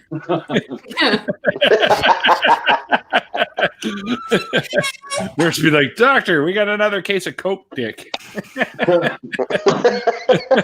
but this time it's a dick stuck in a Coke can. Oh, no. A dick? I'm sorry, what? Those are sharp rims. Exactly. Sharp rims type fit. Ow. I don't know. There's another way to be naturally ribbed. You don't need to use a Coke can to cut little edges in there. I'll be right back. I gotta go change the baby. Okay, into what? A new diaper. Oh, There's ass in this one. Oh. Just shake it out. Put it back. You know, What's with that guy over there that just keeps repeating, "Grandma in the shower, Grandma in the shower, Grandma in the shower"? oh Lord. Why isn't Doorknob in the party? Yeah, Doorknob never comes into these things. He's never asked me to come into these things. He's never said he wants to come in, but it'd be hilarious to have Doorknob in here. Oh, and Donna has sent me a message on Facebook. Oh, Donna's impressed that I knew Aaron. Well, I didn't always know Aaron, of course, but I had him on the show. I met him in Texas, of course. And yeah, one of the things I loved about Aaron Raw is he would not let me be empty-handed. If I didn't have a beer in my hand, he took care of that situation right away. So, Oh, yeah. Well, Yeah, I got to hang out with him after the ARC protest last year, and yeah, the stuff he was bringing in, just all sorts of alcohol I had never heard of before. Yeah. Why were you protesting art?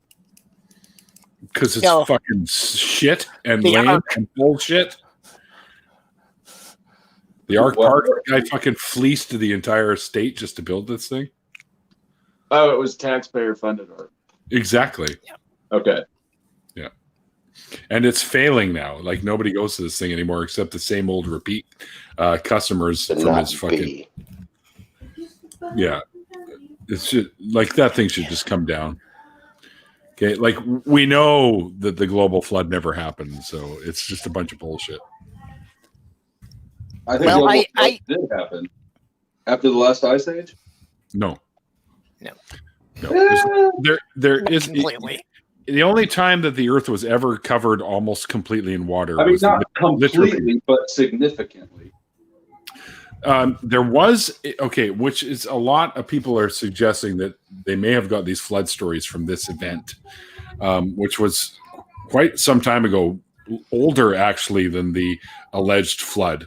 There was was it the Black Sea or whatever that the water had come up high enough to flood the area, so it was a localized flood.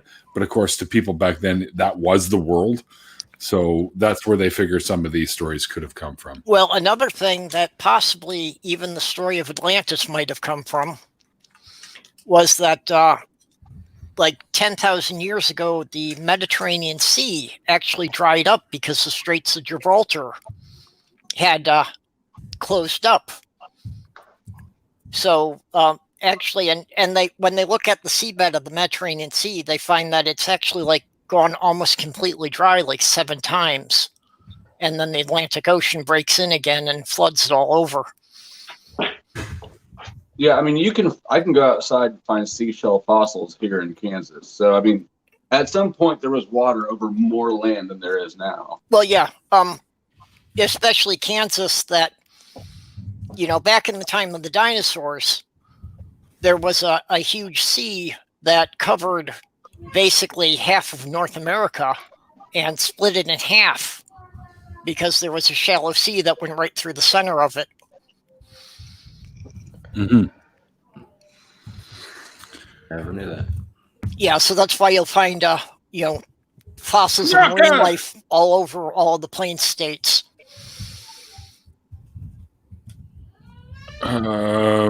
People want to know where Phil. If we're talking about Phil Session, he's no longer involved with the Atheist Experience, but he's still doing all the. Phil is still doing all the volunteer work that he does, like the building the ramps for people down in Texas, like the ramps for people in wheelchairs or whatever. He's still doing all that stuff. And Nakasuchi is in the chat. What's going on, brother? Yeah, just notice it. You typically summon Nakasuchi whenever you don't have anything else to do. Hey, Naki, you want to join us? I'm sure somebody would be willing to jump out if you wanted to join us. Just let me know. Send me a message on Twitter, and I can. Yeah, if Knock wants to come in, I could step out for a while. Did I decide on what the hell I was going to get from you yet, Purple? Yeah, I think I did, didn't I? Yeah, it went in the mail last week. They did tell me that anything crossing the borders is likely to be slowed down. Yes. I know. I'm still waiting for T-shirts and stuff that I ordered. So yeah, it's going to be a bit. Don Baker. Oh, I never met Don. He wasn't there when I was down there. But I do plan on meeting him when I go down this next time. But from what I know, Don is an amazing human being. Yeah, Phil Sessions is really cool. He's really cool. He was so fucking fun to have on the show too. I haven't spoken to him in a while, but I should probably send him a message, see how he's doing. Oh, okay. Oh, yeah. Oh, that's okay, Naka. No problem. I understand. You're on the East Coast, so it's like 4 hours later than it is for me. So I get it. Next time. You should have been here earlier, though. We had Aaron Raw in here. He jumped in to say hi to Jim, who was my guest for the night. Would have been cool. And you missed it. Yeah. Hey, Taylor, you know who Aaron Raw is, right? Do I? I don't know. I'm asking. I don't think I do, unless I met him here or I jump into Math Pigs live streams every now and then. Yeah. Aaron is, look him up on YouTube. He does all this. Like he's written a book, which I have here. The Foundational Falsehoods of Creationism. And he also does stuff against Noah's flood that him and Kent Hovind go back and forth at each other about all the time. And he's very, very... I'd say he's arguably one of the first 3 people, if you just look up atheism, have absolutely no clue who anybody is in the atheist community. If you just...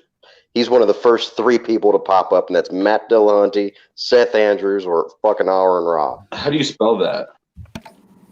ARON space RA. It's like a playoff of Amun Ra from the Egyptian mythology. He's just he's another private chat so I can look it up later. Yeah. Oh, absolutely. Hang on. Yeah, exactly. You got it. That's exactly right. Just look him up. He's got a lot of really, really good videos. He does a series about evolution as well, from the ages from the earliest on. So, yeah, and he's got like an 8-part series. Phylogeny Project. He's got like an 8-part series on why the flood never happened, and it's like each part is how a different branch of science proves it didn't happen. It's a go-to. It is brilliant. Well, and he's also just really an exceptional storyteller. Mm-hmm. Mm-hmm. Pretty much just, what happened to catnip? Oh, there's... I hit the wrong button. I was going to go to YouTube to get a link for Aaron Rod's thing, and I hit YouTube not thinking that it was going to change the tab I'm looking at instead of send help. Being a mom has gotten to my brain. Hashtag mom brain. Yeah, I'm stuck on my cell phone too because I just moved in here, and until this Corona bullshit's over, they're not hooking up new places. Oh. Yeah, R is the OG raging atheist. That's true too. Oh, shit.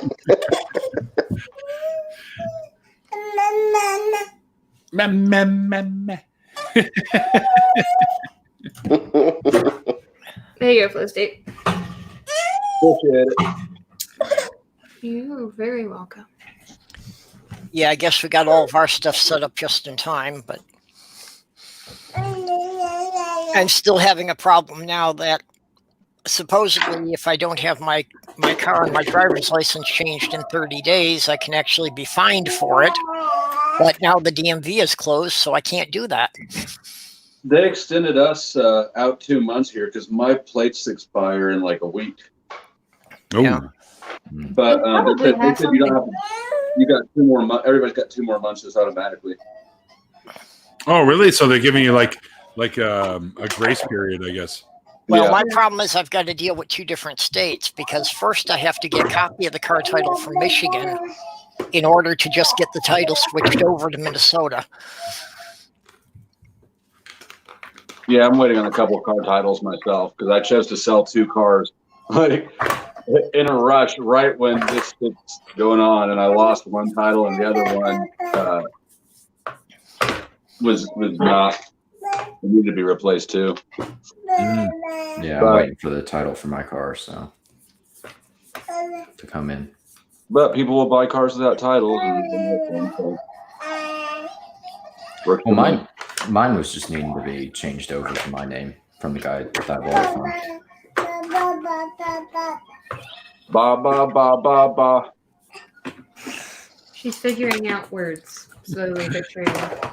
I'm not saying anything, Donna, except that I'll be on Math Pig Show at 12:15 tomorrow our time. You're old. Come on, I'm even older than you. Come on. And as a matter of fact, apparently when you age, you tend to get up earlier for some reason. I could go to bed at 2 a.m. and I'll still wake up at 6 in the fucking morning. Actually, one of the PBS channels, like PBS Eon, did a video about that as the subject a week or 2 ago. Really? About why it is that old people get up so early. Why is it? Because we're old. Love McDonald's breakfast. Yeah. Well, here for me, it's Tim Hortons breakfast. But old people just love breakfast. yeah, if I could have breakfast for every meal, I would totally.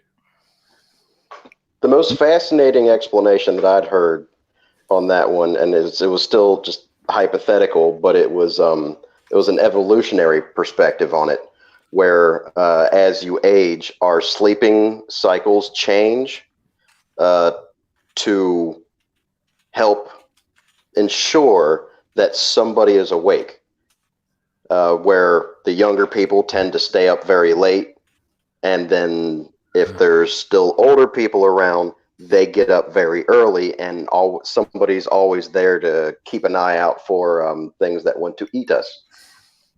Makes sense, but it's still hypothetical because there's no real studies you can show on that. It was intriguing. I just sneezed 3 times. Maybe not a good idea. Good night, Raging Atheists. You sneeze. I sneeze all the time. Doesn't necessarily mean that you've got the coronavirus. You'll be all right, brother. Actually, Yeah, I don't think even do sneezing is stuff. even one of the symptoms of this one. No. No, it's not. I can't even do my normal smoker's cough without people making a big fuss about it. I know. Me too. Yeah. Me too. Like I was just in Walmart earlier today picking up more razors because I ran out of razors, which is why I hadn't shaved in fucking 2 weeks. So I go in there and I have the smoker's hack thing going on once in a while where I'm like, like this kind of thing, and like everyone cleared a path. Yeah. I was like, all right, I got to do that more often. Yeah, like this is a really bad time to have fucking seasonal allergies. Like my nose is all kinds of fucked, but it's just this time of year. I'm allergic to tree jizz. I'm sorry. Yep. It's okay. I did the same thing. That basically the symptoms of my normal allergies are basically a head cold with a dry cough.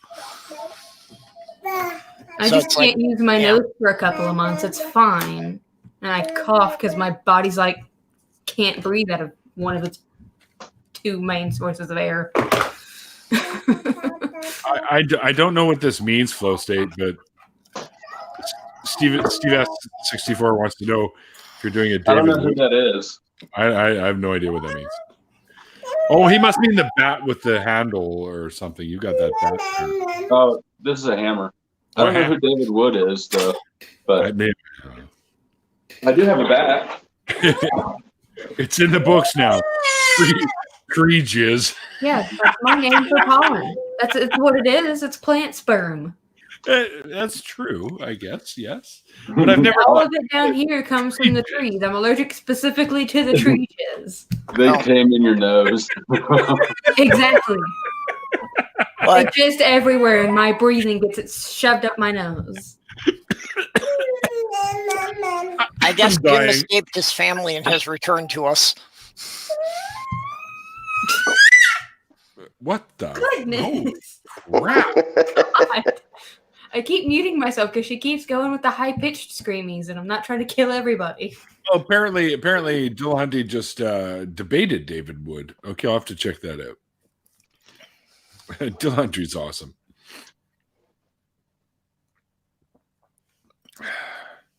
I had to literally, when I was down there last year, I had to literally fucking pinch myself every time I was like, I'm hanging out at Matt Dillahunty's house. I'm like pinching myself. Is this a dream? That's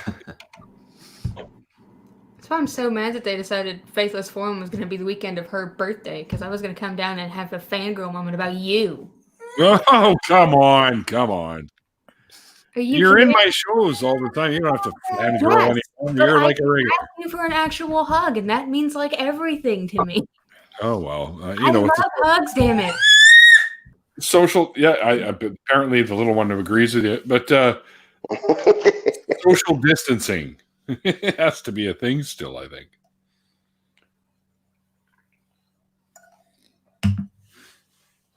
I'd sure as hell hope so. And in March, my car becomes what? I don't even know what this means. And in March, April, my car becomes a bukkake actress. I'm guessing he was referring to pigeons. Oh God, I wasn't expecting that.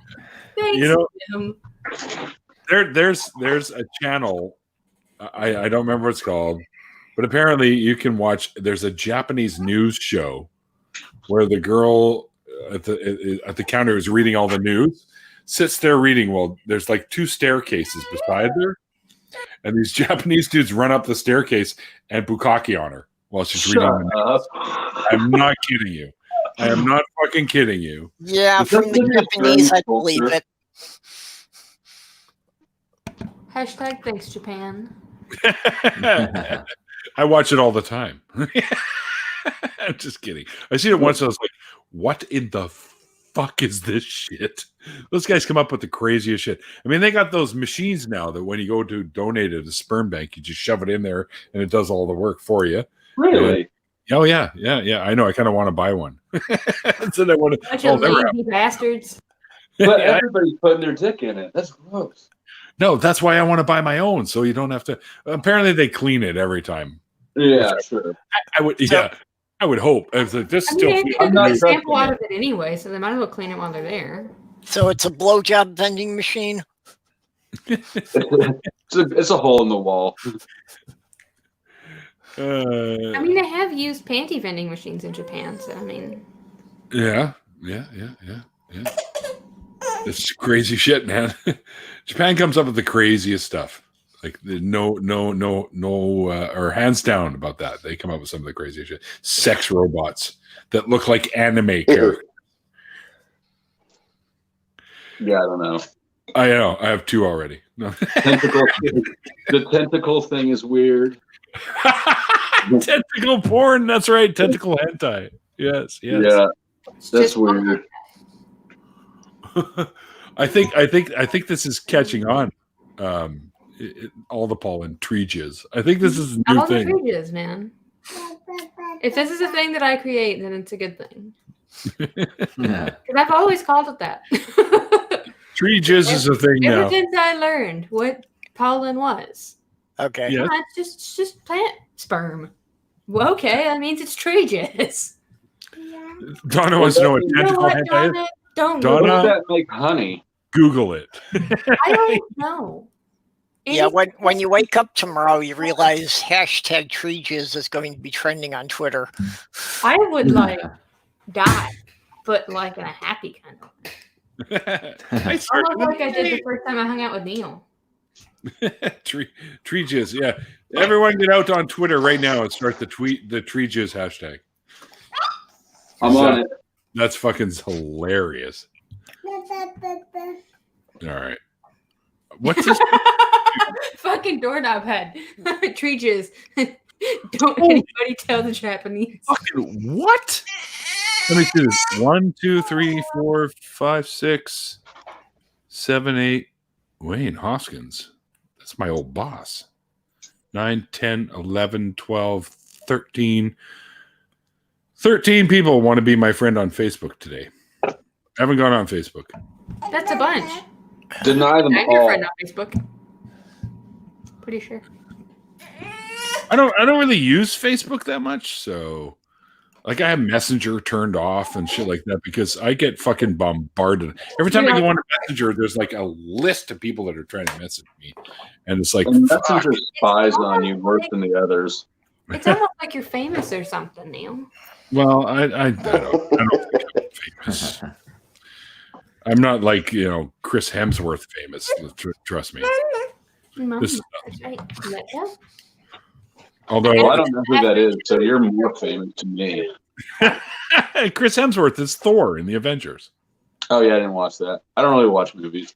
Oh, I need you to cooperate with me, small child. It's a long time commitment. Oh, you're trying to. it is.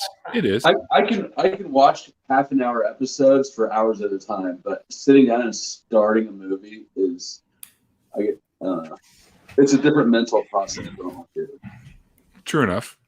It's a different format. I'm in a flow state on that. Like I can binge watch shit on fucking Netflix or Hulu. Sitting down to a movie is like a sin that doesn't exist. Yeah. If only that was true, Doorknob, but not a lot of them are women at all. So, anyway, Let's say Purple. Did you see her? Did you see her sock? Her little pajama feet. see, I hate fucking Facebook. I didn't get to see the feet. Let's see if I can get a better view of them this time. Get rid of the Facebook then. I don't even have a Facebook account. Oh, yeah. Okay. I see I them. like it because everyone's on it. It's like a Rolodex. It really is. I don't use it that much, but I like having it. Twitter is different. It's full of bitchy, easily offended people. Like Facebook isn't? I mean, not the groups I'm in. Facebook is where I keep all of my conservative, super Christian family members, and Twitter is where I'm actually who I am. Somewhat the same here. I get on Facebook about once a month just because the relatives have that. But yeah. I get on it to see pictures and stuff of my family, like my nieces and nephew and all of that. Well, if you want to start from my YouTube, it's easy to trace back and find my actual name on Facebook. But it doesn't work the other way around. Oh, good. So we can stalk you better. Yeah, I go on Facebook like once every few days to see whose birthdays I've missed and shit like that. But Yeah. yeah, I don't care so much. I'm all about Twitter. Twitter, I find is quick and easy, and most of the time I'm in the messaging system anyways, like DMs and stuff, talking with people in groups and stuff like that. But I like posting on Twitter because you can the format for Twitter where when you post something and people respond, each response gets its own thread, so it's easy to follow. In my opinion, you can follow each thread as things happen. Where as Facebook, it's I don't know. I used to love Facebook and I got sick of it. Yeah. So I just I need a new thing. So I did Twitter. And of course, this is my favorite, YouTube, because I actually get to talk to you guys. I don't have to fucking type, right? So. Okay, crisis averted. She just decided to start scream crying for no reason. Oh. Well, okay. Well, now she's just... Sounds like me when somebody's hiding the bacon. I'm pretty sure my child decided to knock my mouse off my desk for no reason. Hiding the bacon sounds sexual, but I don't think it's I was thinking that too. It seemed like a euphemism. We had to figure out what it really meant. Yeah, what is bacon? I was gonna say, Yeah. bacon. Well, you have to remember in Canada what they call bacon isn't the same as American bacon. So it's Canadian bacon. Stop that. Canadian bacon, everyone seems to think it's fucking ham. It's not. It's back bacon. All right? And some of the formats of back bacon are cut into little circles so they look like pieces of ham.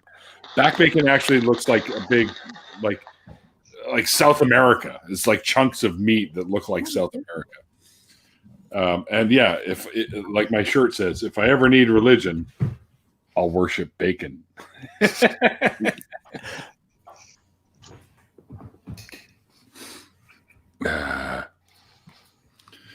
Yes, my child is currently trying to devour my cellular device. Yeah, see, whoops, wrong one. Does it come from a pig? Of course it comes from a pig. Where do you think bacon comes from? People. Right. I mean, unless it's People bacon. it just depends on People the bacon. I've heard, I don't know if this is true, but I've heard that human meat actually tastes a lot like pork. That's what I've heard too. We must know the same depends cannibal. on how it's prepared. I don't know. I like pork. So I probably like human. well, it is referred to as long pig. Long pig. Yeah, I've heard that too. Yeah, that's right. That's just disturbing to think about. Yeah, but it sounds yummy. It really doesn't sound too bad. If anyone ever thinks they're worthless, just go check the prices of organs on the black market. You will learn quite a lot. That's a pretty desperate measure when you've got a perfectly good butthole. What's Kuru? I don't even know what that is. Oh yes, watch Bob and Doug. Yeah, Bob and Doug McKenzie's 12 Days of Christmas. Yeah, which is I actually have the LP. Okay, thank you for eating my phone onto the floor since you apparently can't eat it. Hey! No interrupting me when I'm talking about Bob and Doug McKenzie. God damn it! Like, seriously. I know you're gonna make Neil put mommy in timeout. I don't want to go back in the dark place again. I don't like that place. Bob and Doug McKenzie, people. Bob and Doug You McKenzie. got all those shirts sitting behind you. What's going on back there? Is that the? That's just where he keeps his shirts. Nothing. Yeah. I don't know what you're talking about.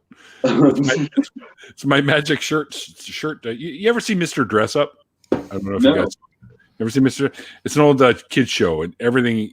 He had everything in his magic tickle trunk. Sounds incredibly creepy. What? It's his magic tickle trunk. It was called. Sounds Come on, so Ernie. creepy. It was awesome, man. He had Casey and Finnegan, the puppets. It was great. Mr. Dress Up, the man who tickled You know what? I think it was Canadian, so that's probably why you guys didn't. I should check that. I just can't imagine a man having a tickle trunk and being Right? around children. That's suspect. Well, he kept his costumes in the tickle. I would let my daughter go to the tickle trunk. Let's get this straight on the internet right now. You are not allowed to go anywhere with anybody with a tickle trunk. Okay. Neil's like, fuck you guys talking shit on my show. Fuck you. Hang on. Here you go. Mr. Dress Up. otherwise known as Ernie Coombs, and he had Casey and Finnegan, which was two, and he had the Tickle Trunk, was where all his costumes were kept. I wonder how many kids he fucked. None, as far as I know. Just the Muppets. First episode aired in February 13th, 1967, and which is a year after I was born. It was a Canadian broadcasting from out of Ontario, so that's probably why you guys never heard it. And the final episode aired on February 14th, 1996. Kind of reminds me of Mr. Rogers. It's this, yeah, because actually, here, hang on. Mr. Dress Up is a Canadian children's television show originally ran on CBC from 67 to 96. Mr. Dress Up was developed and produced by Daniel McCarthy, who later became the head of children's programming for CBC television. The premise of the series was actor Ernie Coombs as Mr. Dress Up. The show aired every weekday morning. Mr. Dress Up would lead children through a series of songs, stories, arts and crafts, and imagination games. And with the help of his puppet friends, Casey and Finnegan, a child and his dog who lived in the treehouse in Mr. Dress Up's backyard. Some critics likened the series to the American series Mr. Rogers' Neighborhood, which was being broadcast a year later in 1968. So Mr. Dress Up was actually pre Mr. Rogers. So anyway, yeah. So and they would do all kinds of kids games and stuff like that. And the Tickle Trunk was the trunk that he went into to grab his costumes, so they could play dress up, and that's why it's called Mr. Dress Up. So and they could role play and stuff like that. So none of that makes it sound any less suspicious. That's what I was thinking. Yeah. Which is what I was talking about. Not that I didn't believe you that it didn't exist. I was just very Uncle Touchy's magic puzzle basement. Yeah. What? That's Pat. I actually recognize that. I just don't know where from. My brother says it all the time. Uncle Touchy's magic puzzle basement. It's Patton Oswalt, I think, did a sketch on that. Yeah. Patton Oswalt is a fucking pedophile. Patton Oswalt? No, he's Yes. not. Come on. Easy. He is. Oh, stop trying to attack my keyboard. Google it. There's like he is open about it on Twitter. All right. It'll be right there in the images. I like screenshots that. in his tweet. Really? Well, he likes kids, so I'm just throwing it I out. like kids. Doesn't make me a pedophile. Well, he likes to have sex with them. Oh, that's different. Right. Yeah. Yeah. I should have clarified that. That's a key difference. It is. It is. I like kids as long as they're somebody else's. Yeah. Like this one. Yeah. See, I'm normally the opposite. You hate all children that aren't yours? I don't hate them, but they just have a higher propensity to suck. Just because you're just a teensy bit biased. Well, It's totally fine. biased. I agree. Yes. I barely like children that aren't mine. Well, see, I had 4 relationships that the kids came as part of the package. Now, the one great advantage to that was anytime they really acted up, we could both agree to blame the father. I never had to take it. Uh-oh. Uh-oh. Uh-oh. Uh-oh. Uh-oh. Oh, no. Sorry. It is what it is. I had no idea. I hadn't heard any of that. So that's the news to me. Let's not pick up mommy's keyboard.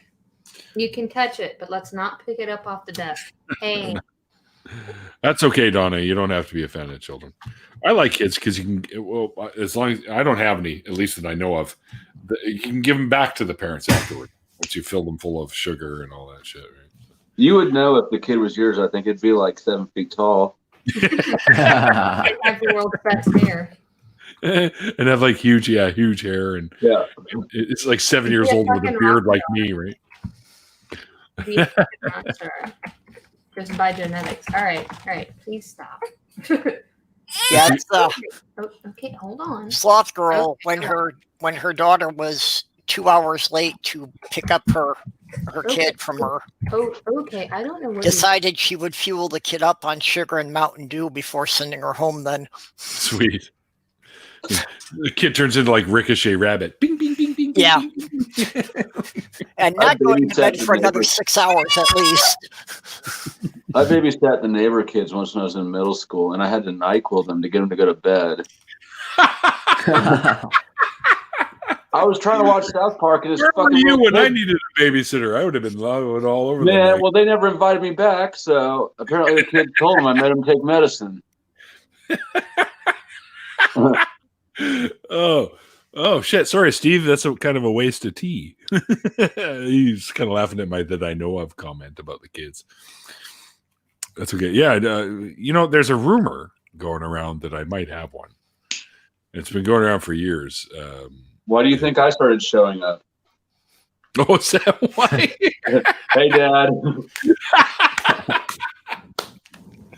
Hey, you got some money? Yeah. Yeah. Wait, you need some? Fuck yeah, pops. I got let's see, right over here, right off the hop. One of those T-shirts too. Send me a T-shirt, a couple T-shirts. Oh yeah, for sure. I got 20 cents Canadian right here if you need it. Yeah. What is I'm gonna need you. I'm gonna need you to PayPal me more. I need you to PayPal me more. 20 cents Canadian. All right, hang on. Wait a minute. I want genetic evidence. I'll PayPal you whatever you need if I get some genetic evidence. I mean, you got to PayPal me money to get the genetic test. Oh, that's right. The 23andMe thing, right? I forgot. Yeah, they're like $1,200 or something. Fuck off. Mom said she'd say that. My mom said I would say it. I were babies. We got a finger of scotch in our gums to calm down. Yeah, Gen X problems. Exactly. Yeah. My parents used to. Hey, Neil, hey, try this wine. Oh, sure. Ew, bleh. And I take a couple sips, and of course, 20 minutes later, I was out cold. Yeah, our parents used to get us drunk when would put us to sleep when we were kids. Especially when I was sick, my dad had the idea that 10 high would cure anything that ails you.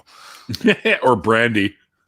Something like that, yeah. But I mean, not even decent whiskey, but really cheap rot gut stuff. Yeah, well, it worked. Well, you won't notice that you're sick. Exactly. You'll be tripping over your bottom lip. You'll be so drunk at that age. I found an article about. Oh, I sent it to Neil. Yeah. Okay. What is it? Meth reduce. Oh yes. Yeah. There's a study that found that meth prevents viruses from replicating. So everybody be safe out there. Smoke some meth. Okay, did the article explain that the mechanism to keep the viruses from replicating was it kills the host? I do not know. Well, you've only got to smoke it for like a month, probably. Straight? That'll kill you.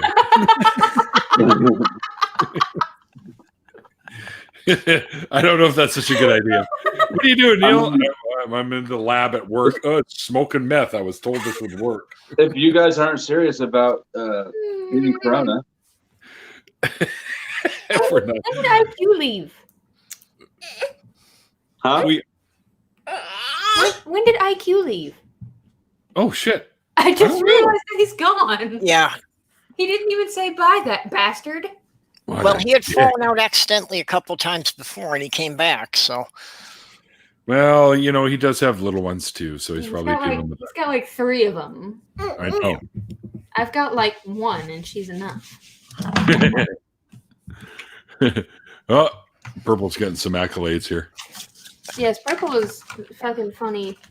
Oh yeah, absolutely. If you were unaware, I love you in the fan kind of way. Purple and I have known each other now for it's going on 3 years now, I think, when we first met. Actually, I've only been doing this stuff on YouTube for about 2 years. No, I know, but you were on one of Dawn's podcasts, I think, way back in the day when you and I first met. No. Are you sure? Yeah. Although it seems, I'm noticing it seems that there were like a bunch of us who all started out around the same time. Mm-hmm. Yeah, I started about a month after Neil did. Yeah, but we'd already spoken, I believe. No, actually, I didn't know you at all before I started doing the YouTube. Really? Yeah. Could have sworn you were in a after party of someone's that I was in as well, and that's how we met. Nope. No, I just started. I was following other atheist YouTubers, and I don't even remember who was the first one of yours that I watched, but I was hanging out in your side chat for some time. Who's banging? Me. Trying to keep the baby entertained. Sorry. Okay. Yeah, I'd like to know what the person upstairs from me is doing. It sounds like they've got an angle grinder and they're trying to cut through my ceiling. Wonderful. Maybe that's what they're doing. Well, and it's almost midnight here. If nothing else, who's running power tools at midnight? Meth people are. They're serious about their survival.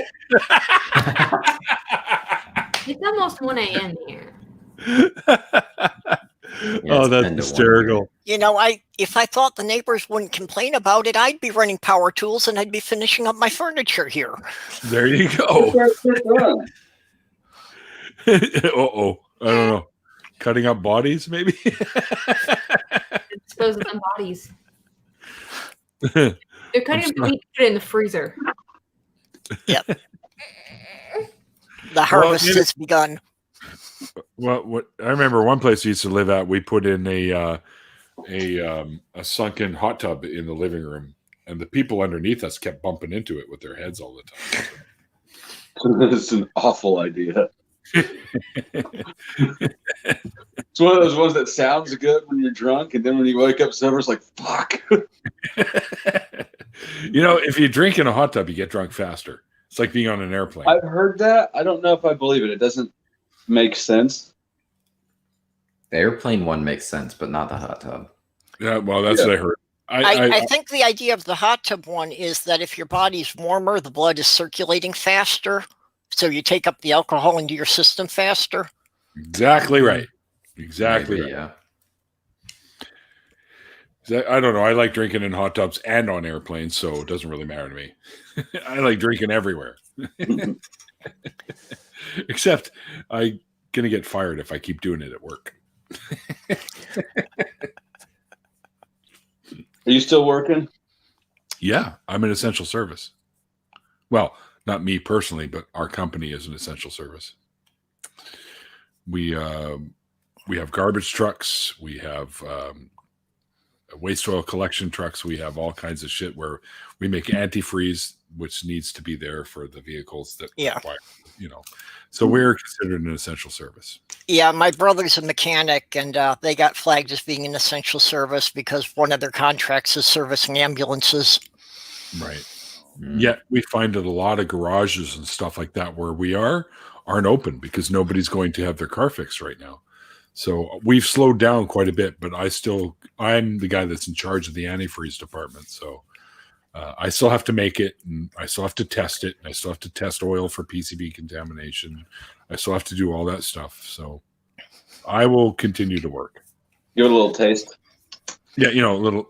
Yeah. That tastes like cancer-causing PCBs. Yeah. This is bad antifreeze. You didn't make this good. Put more green in it. We were told by the main antifreeze company here in Canada, they're called Recochem. They said that our stuff actually tests better than their brand new stuff. So that's because you're extra good at your job. Well, I've been doing it for long enough. I could do this shit in my sleep.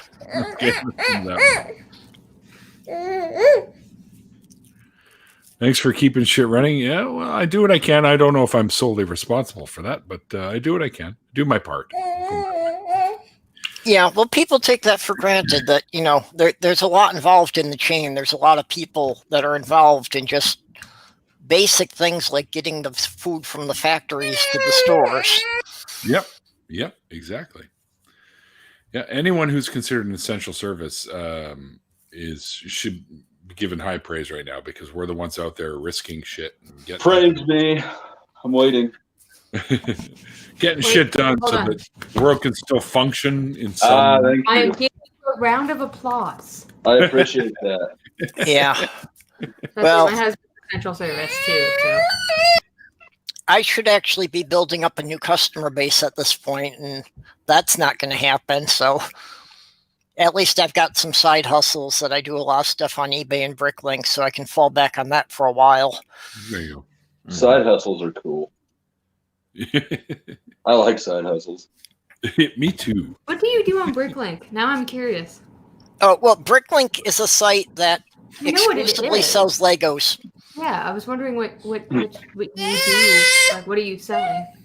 Basically, I buy Lego sets on clearance. I put them in the closet for 2 years, and then when I pull them out, people are willing to pay the original retail price again when I got them for 50 to 75% off. Okay. Awesome. That's awesome. I picked Lego, didn't I? So Yeah. There's a Lego You're set getting coming. the set of the Wizard of Oz characters from the Lego Right. minifigure. Right. That's awesome.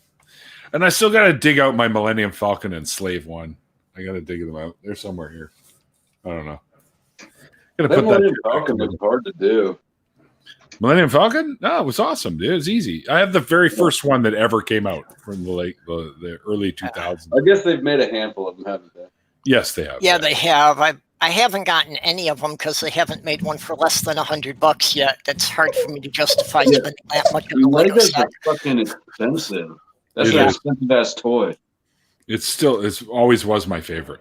Well, that's That's why really- I usually get the ones that are on clearance after Christmas. That's a good idea. So I don't always get the first pick then. They got one now. It's called Hidden something, and you can use hit your side. Yeah.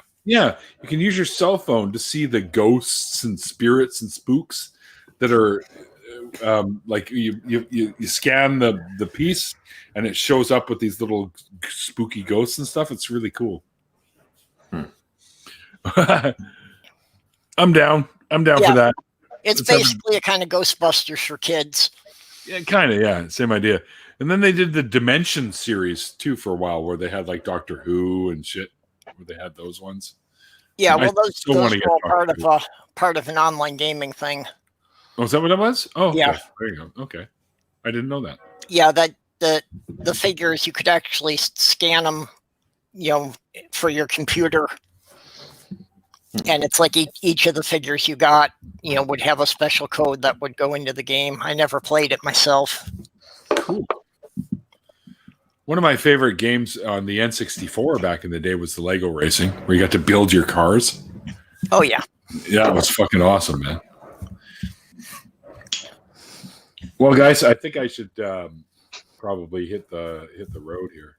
It's almost 10 Okay. o'clock here, and I still got a couple things I got to do before I hit the sack because I got to get up early for Mr. Worley's podcast tomorrow morning. So I should have links for that I'll post out at some point soon. For Mr. Worley, I'll be on his show at 10 a.m. tomorrow morning, and then I'll be on with Math Pig at 12:15. He wanted to have me on his show. And also, You said I'm 10 going- something and 4:15.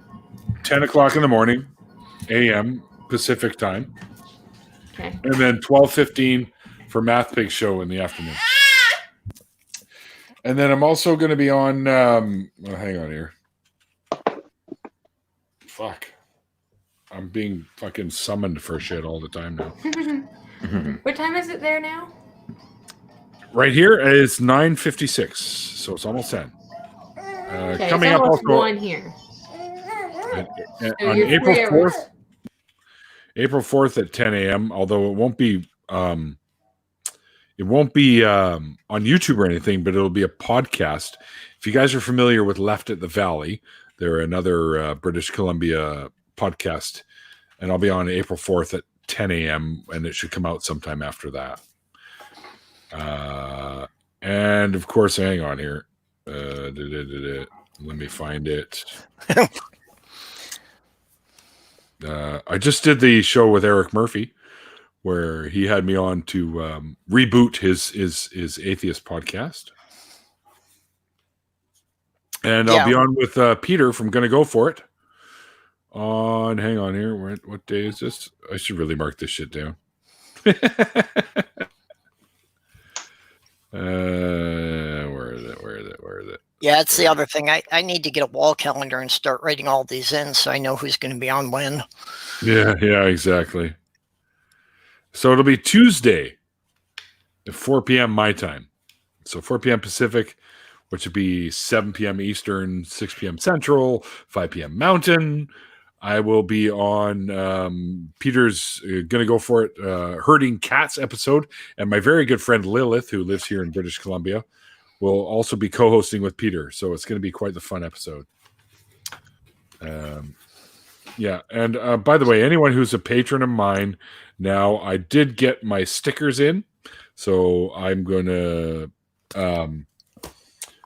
be sending out stickers to all my patrons. How big are they? Well, I'll show you. I mean, would it conveniently fit on a hard hat in the jumble of stickers? In a jumble of stickers, probably not, because it's about a 4-inch. So it's like that. Right? I can send you one anyways, dude. You don't have to put it on your hard hat. Stick it on your fridge like I do. Bet. Anyway, I got 500 of these fucking things. So I also have a few of these ones left too, if you want Flow State. These are the original ones, but I changed it up when I redid them. So yeah, I'm going to put my address in the private chat. You can send me one of both. One of the originals? Whatever. Beggars can't be choosers. Oh, look at this. Oh, that's right. You do. He has a Neil sticker on his laptop. Yes, Donnie, you get a sticker, but I don't have to mail it to you. We'll meet in person. I'll give it to you because you live in my neck of the woods. Yes, everyone who's become a member of my Patreon gets a sticker. So. Oh shit! You know what? I'll send you a message on Twitter later. I don't even know my new address.